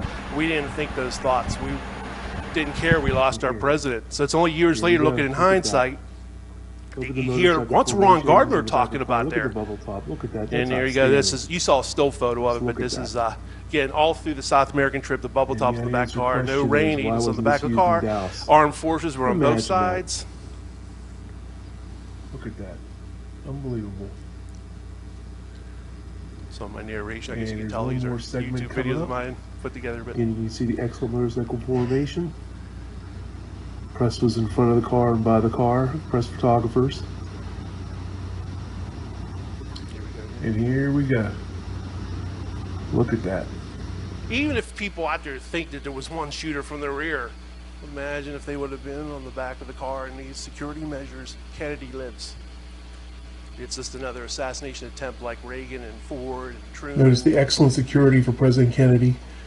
Agents on the back of the car, bubble top, great motorcycle formation, military and police lining street facing the crowd. Is basically Puerto Rico, Bogota, Colombia, Caracas, yeah, Costa Rica later on. Okay, that's basically it for those clips. And, yeah, we got this all there. And, oh, this is interesting. I'm always on their mind. That's a Willie Nelson song. I'm always on Clint Hill and Gerald Blaine's mind. We'll see this in a second here. Get this going. Here we go. This is a man named Vince Palamara. Do you know him? I'm familiar with him. I don't know him. He says that, I guess, we'll talk about this, that he sent you a 22-page letter. I recall receiving a letter which... And this man's name is Vince Palamara. He is a citizen who has taken it on his own to become an expert. He's from Pennsylvania, and I don't know him. I've never talked to him. I've just seen it on the web. And he is, I believe he's a graduate of Duquesne University. So let's watch this, and I'll get your reaction to it. There never would have been a book if I didn't send a 22-page letter, okay, to Clint Hill that pissed him off so much that his very good friend Jerry Blaine came out with this book as a counter. It's very obvious it's a thinly veiled attempt to rewrite history and to blame President Kennedy without trying to blame him for his own assassination. The fellow we talked about in the last interview, Vince Palamara, you've seen his letter? No, he's been critical of... Well, I'll accept his Are you worried that he's being... Well, maybe he has some secret agenda. I don't know. This is a man... Okay, like I said, little old amateur me out of the wilderness, but here's Gerald Blaine and Clint Hill with their buddy Brian Lamb, the CEO, and they got to bring up little old amateur me. I don't know, if you watch the videos and the whole, it's out of context. I talk about Jackie in Pakistan and blah, blah, blah, and John Jr. and this gentleman, Vince Palamara. And then it comes up again. Second time, my wife and I, Amanda, were watching 2012. They won't mention me again, come on. And there's these beautiful stories about Mrs. Kennedy and me, which actually is a really nice book other than a few pages about the assassination out of nowhere. This gentleman, Vince Palamara, do you remember him from the last time we spoke? This is before my first book was out. And I didn't even have a book published yet. I was just the amateur out in the woods, you know? And I was like, phew. And thou protestest too much? Why were they doing that? And here's the thing. This is the big discovery. If I'd say one of my big discoveries is building rooftops were normally guarded. FDR, Truman, Ike, and JFK eras. This is when you have to search newspaper archives for it. This is Pittsburgh, 1944. 10,000 policemen were stationed along the motorcade's route. Rooftops were ordered to spectators. Okay, and you can read the rest there, the old Roosevelt smile. You might say, oh, okay, I always like to throw a little devil's advocate. Hey, I was doing World War II. Okay, yeah, whatever. Well, here's Truman. Uh-oh, World War II's over. And they're still scattered throughout the crowds. Police guard every street. And then, more importantly, building rooftops again. Here he is. You have to pay money through newspaper.com, I think it's called. You get these, but there you go. 1959, Eisenhower. Look at this. Even the manhole covers were battened down, and the suspicious strangers were not barred from buildings and rooftops. You might say, okay, that's good. What about JFK? Here you go. This is from a book from 1962, long out of print, called What Does a Secret Service Agent Do? Like I said, long out of print. 1962, the year before Kennedy's assassinated. And this will be blown up in a second, but the thing is, this book would not have been written without the cooperation of Chief Rowley, who's pictured, and Chief Inspector Michael Trina, who I also corresponded with. Chief Inspector Michael Trina wrote the Secret Service manual. So if anybody in the world would know about proper procedures, he would. And again, this is an over-kind of their book, albeit it's been out of print since like the early 70s. And who cared about these things other than me back then, but that's another story. If the president is to appear in a parade, agents and policemen are assigned posts atop buildings and on the street along the parade route. Just digest that for a moment. Wow, that says it all. And then officers, other tremendous information. Exceptionally large crowds are expected. The Secret Service may call upon the armed forces to station troops along the line of march. Agents of the White House detail ride in the same car. Others will walk or trot alongside, while still others ride the automobile in front of them behind the presidential car. This was standard stuff. And again, what should be in the back of your mind is, look, it's a Bruder film. There's like no one by the car. It looks like a sitting duck. Gee, I wonder why. This is 4 days before Dallas. This only came out in the late 1990s thanks to the ARB, thanks to Oliver Stone's JFK and the JFK Act. This only came out in like 1999. It's the Tampa Final Survey Report. Uh-oh. The sheriff's office secured the roofs of major buildings in the downtown and suburban areas. Now, obviously, we know officially those buildings weren't Garden, Dallas, or Dealey Plaza, or Main Street, or nothing. There's spectators all hanging out of the windows. Nobody guarding rooftops, but this was the longest domestic motorcade President Kennedy ever had, 28 miles. And I also spoke to Russell Groover, who was the lead motorcycle officer in Tampa. He said, oh yeah, there was on every multi-story building, there was armed guards with shotguns and Thompson submachine guns ordered to shoot if anything got out of control. And he started out, he goes, oh, we want to make sure that our boys weren't in there on harm's way, but they had a diamond formation, which was much better in Dallas. And I said, well, okay, multi-story. Well, what about single dwellings? Since we had the military and the police lining the route to cover them, because they were more at eye level, like as ranch level, but anything 2 stories and up, they were guarded by, and again, it's not going to be in photographs a lot of time. I have a few, but usually people are looking at Kennedy. They're not looking up there and, hey, look at that armed forces guy. That's like Arnold Rawlin. Some other people testified about, well, they thought it was Secret Service guards. So some people knew that that was standard procedure back then, but it's an amazing document, only 20 years ago. This is from Pittsburgh, PA, in the interest of time. Basically, it says here, when he came to Pittsburgh, all the buildings, culverts, bridges were guarded. They had armed detectives ordered to shoot if anybody even opened a window and whatnot. And it's again before the assassination, not after, not as a result of the assassination. Oh, you're looking back with rose-colored glasses, Vince. It's only because of the assassination they did these things. They did this since the FDR days. There's a reason presidents survived before Dallas. Guard of 35,000 line streets to assure the president's safety, and helicopter manned the route during the entire motorcade. This is amazing, this one. President will have plenty of protection while abroad. The actual article isn't real meaty. It's good, but you might say, well, that headline's amazing, but what's it say? Nothing really amazing until this part. They asked local authorities to put police on top of buildings and along the streets. Bridges get special attention. Again, they asked local authorities to put police on tops of buildings, July '63. Interesting subnote about that article, when it was published by the Associated Press, many times that paragraph was omitted. It was only when I, again, paid money through newspapers.com, to my shock, I came across it and I thought, I already have this one. What? By buildings, like, what's this about? And the rest is history. So a lot of times that wasn't even advertised. Maybe it slipped out and the Secret Service didn't like that. JFK went to Nashville. The Nashville Banner, Bill Adams, good researcher friend of mine from like 20 years ago, he got me the original Nashville Banner newspaper, kind of disintegrated through the years. It was yellow and falling apart, but it had this in here. And thank God in 2013, JFK Nashville was published by the Nashville Banner, and thank God they had this reproduced. There it is. The men took their posts at 8 a.m. and remained at their rooftop stations until the president and his party passed. Even if there's some out there that think, well, I kind of think one person did do it, Vince, sorry. All right, have your one person. I don't believe that, but let's say it. Building rooftops are manned, history's changed.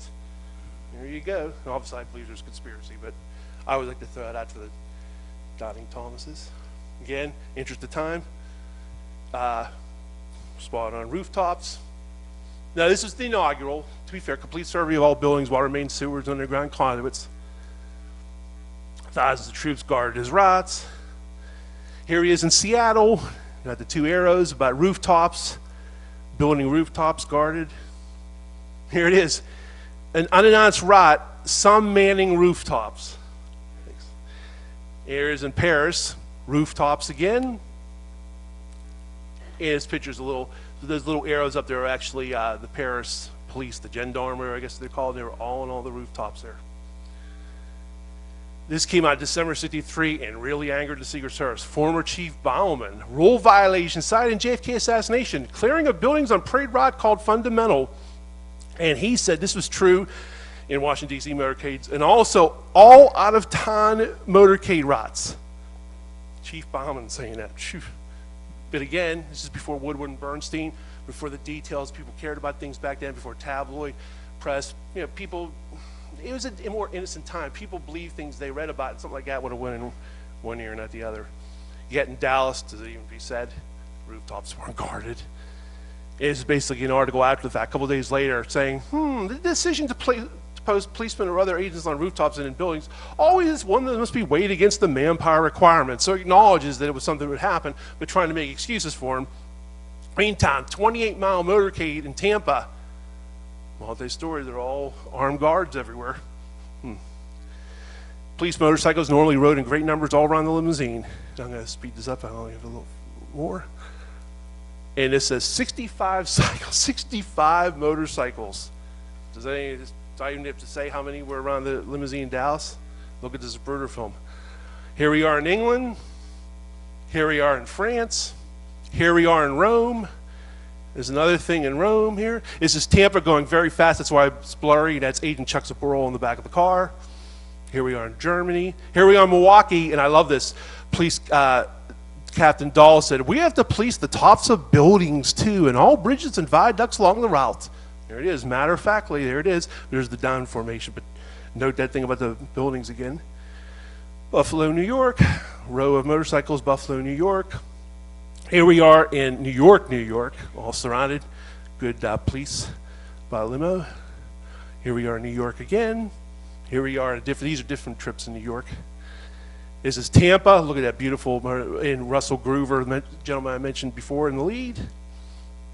Here's San Antonio, Texas, the day before. Look at the rows. The House Select Committee made a great deal about this, uniquely insecure in Dallas. Indeed, look at the rows of motorcycles. And we already knew the police helicopter was manning a ride overhead filming. There's San Antonio again. Look at Houston. Look at that, unbelievable. Yet in Dallas, the day before, November 21st, there were supposed to be 2 more motorcycles on each side. They weren't there. They were called away by the Secret Service, which Belford Lawson, the House Select Committee, noted was a unique occurrence, and in the final draft, he said it was a uniquely insecure. There's Mr. Lawson, who felt that 8 motorcycles were too many, so he moved them aside. There's Marion Baker of the Dallas Police Department said, yeah, they didn't want us by the car, testified to the Warren Commission. So did B.J. Martin. They instructed us that they didn't want anyone riding past the president's car, and we were to ride to the rear of his car. I think that's all, officer. Kind of reminds you of Zapruder. Oh, that's enough, Mr. Zapruder, about shots coming from behind. Armed detective, again, I'll speed this up, but usually was a police detective's car in the motorcade. Again, this is just depicting that. In Chicago, they did get wind of a threat in Chicago. Again, there was prior threats before Dallas. Don Lawton rode on the back of the car. They had 6 motorcycles surrounding the limousine, and they had a detective's car filled with armed men. Here they are in Pittsburgh, armed men in a detective's car. Here they are in Costa Rica, a Jeep with military men and military men surrounding the agents surrounding the limousine. In Dallas, Chief Curry wanted the detective's car there. It was canceled. Will Fritz wanted his men there. They were canceled the day before. Here's Seth Canner. Will Fritz's men called off night before by Secret Service, had planned to ride a closed car with machine guns and car behind President. And police and military lined the streets and buildings. And here we go, just basically saying that. This is just proving it. And again, this is in Pueblo, Colorado, not foreign trips, domestic trips. There's all the arrows of the National Guardsmen on top of the roof as well, guarding presidents. That's how presidents lived in open cars before. Speed, good intelligence, military men lined the street, police lined the street facing the crowd, many undercover detectives in the crowds, agents on or near the rear of the car, partial bubble sometimes. It's not just luck rubbing a rabbit's foot. There's a reason why presidents live. And you can't think of today with terrorism and looking at even these pictures, oh, he's a sitting duck. You got to think of the 40s, 50s, and 60s. You got to think of a time when it was a single, rifle shot. It was a pistol. It was before terrorism. So you got to put yourself in the context of the time. And again, there's a reason why presidents lived back then. Police on rooftops, police on rooftops. See if there's anything else. Like the Marines, you saw the videos, the Marines. This is 4 days before Dallas. There's the military police lining the streets. The ranch style one-story building. That's how they protected them. Don't have to worry about pulling a rifle out of a window there. Less obvious will be the thousands of plainclothesmen and West German police in the crowds. This is 1957, New York, Eisenhower. Partial bubble top, policemen on motorcycles and horseback, all surrounding the limousine. 1957, they could afford Eisenhower that protection. Don't fret, JFK will be safe abroad. And again, these are contemporary articles before the assassination. Yet in Dallas, Secret Service all secure. And famously, Kellerman said the advanced security precautions are the most stringent and thorough ever in the Secret Service history. I think I only got a couple more minutes. So just one thing real quick. Agent Thomas Shipman, driver of Kennedy's limousine, he died of an alleged heart attack at Camp David October 14th, 1963. Spoke to his family, said he had a clean bill of health. He was a Secret Service agent assigned to drive the car. He believed he was going to be the driver in Dallas. He died because he had family in Dallas. And obviously, he ended up being Greer, and Greer was very incompetent. There's Shipman driving JFK and Jackie. There's Shipman driving Kennedy in D.C. He died again a month before. I only found this out like 20 years ago. And a little old me out in the wilderness found out these gentlemen passed away. And the interesting thing, good, I'm almost done here. Chuck Zaboral, agent on the rear of the car, he served in the Marines of Oswald. What a coincidence. If that's a coincidence, it's a coincidence. But he served Camp Pendleton at the very same time of Oswald. So that's pretty crazy. My three suspects are Floyd Boring, who was the planner of the Texas trip. He was the man who gave out all the advance assignments and did all the advance work, and basically was the one who conveyed about JFK not wanting the agents on the car. Yeah, he tells me adamantly there's no truth to that. And again, I'll just fly through these. Yeah, Emory Roberts was my second suspect. He was the agent who called back the men at Love Field and was in charge of the agents of the follow-up car, who did nothing. You saw that video before. Here he is, Emory Roberts. The next day, we saw the Umbrella Man in the Zapruder film. The next day, here's Emory Roberts holding up an umbrella for LBJ. Hello, you're supposed to be an agent. Worry about your pistol. Don't worry about an umbrella for LBJ. Jerry Kivett, looking like it's disgust to me. Emory Roberts went on to be LBJ's receptionist. So a current Secret Service, still current agent, went on to be LBJ's receptionist. Strange, to put it mildly. And yeah, it's basically Bill Greer is my final one. Bill Greer, this will be the final clip. It's only 40 seconds. Let Dave Powers speak for me. The president's friend, Dave Powers, now director of the Kennedy Library in Boston, remembers talking to a grief-stricken Bill Greer, the Secret Service agent who drove Kennedy's car. What if they'd sped out of Dealey Plaza after the first shots, but before the fatal one? I found it always, and so did he, but Bill, all those agents were very close to us, and that they felt so bad. If the driver of the president's car had stepped on the gas after the first two shots, yes, that president would be alive today, and he'd be 71 years old. and he'd be the director here. There you go. I think that says it all right there. Thank you very much.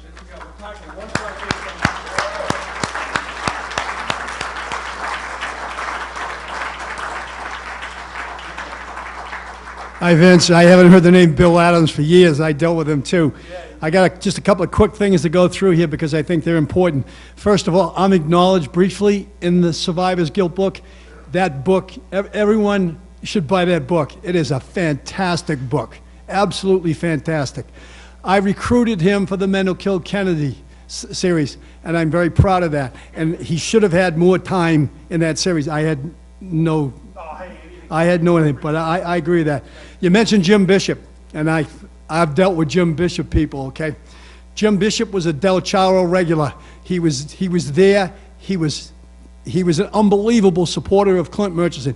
I have his newspaper articles in the 50s and the 60s, always supporting the 27.5% oil depletion allowance, always supporting oil, always supporting the mob, always supporting Hoover and the FBI, always supporting Rowley. Rowley contributed to that book and big time, and he praises Rowley constantly.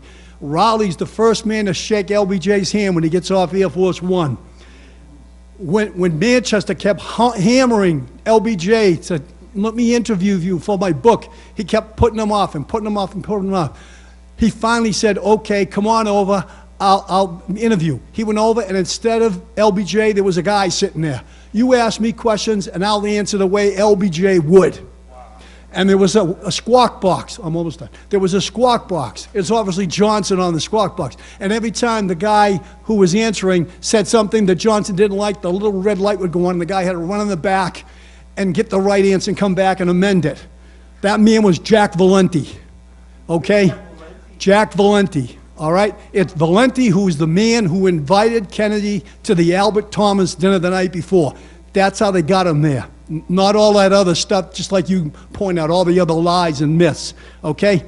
Then when Bishop says, I'm going to write a book on the assassination, he goes to LBJ, no problem. LBJ and Lady Bird cooperate with Bishop completely.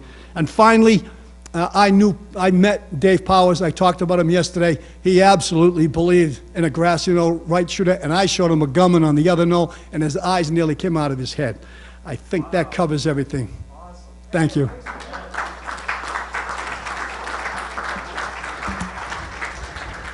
Ladies and gentlemen, give me another round of applause for Vince Palamara.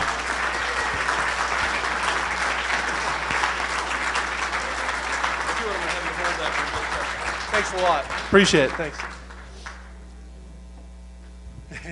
And have him assist me here. We have a little something special here for Vince. On behalf of the JFK Assassination Conference, we are awarding him with the Justice for John F. Kennedy Award from the JFK Assassination Conference for 2019.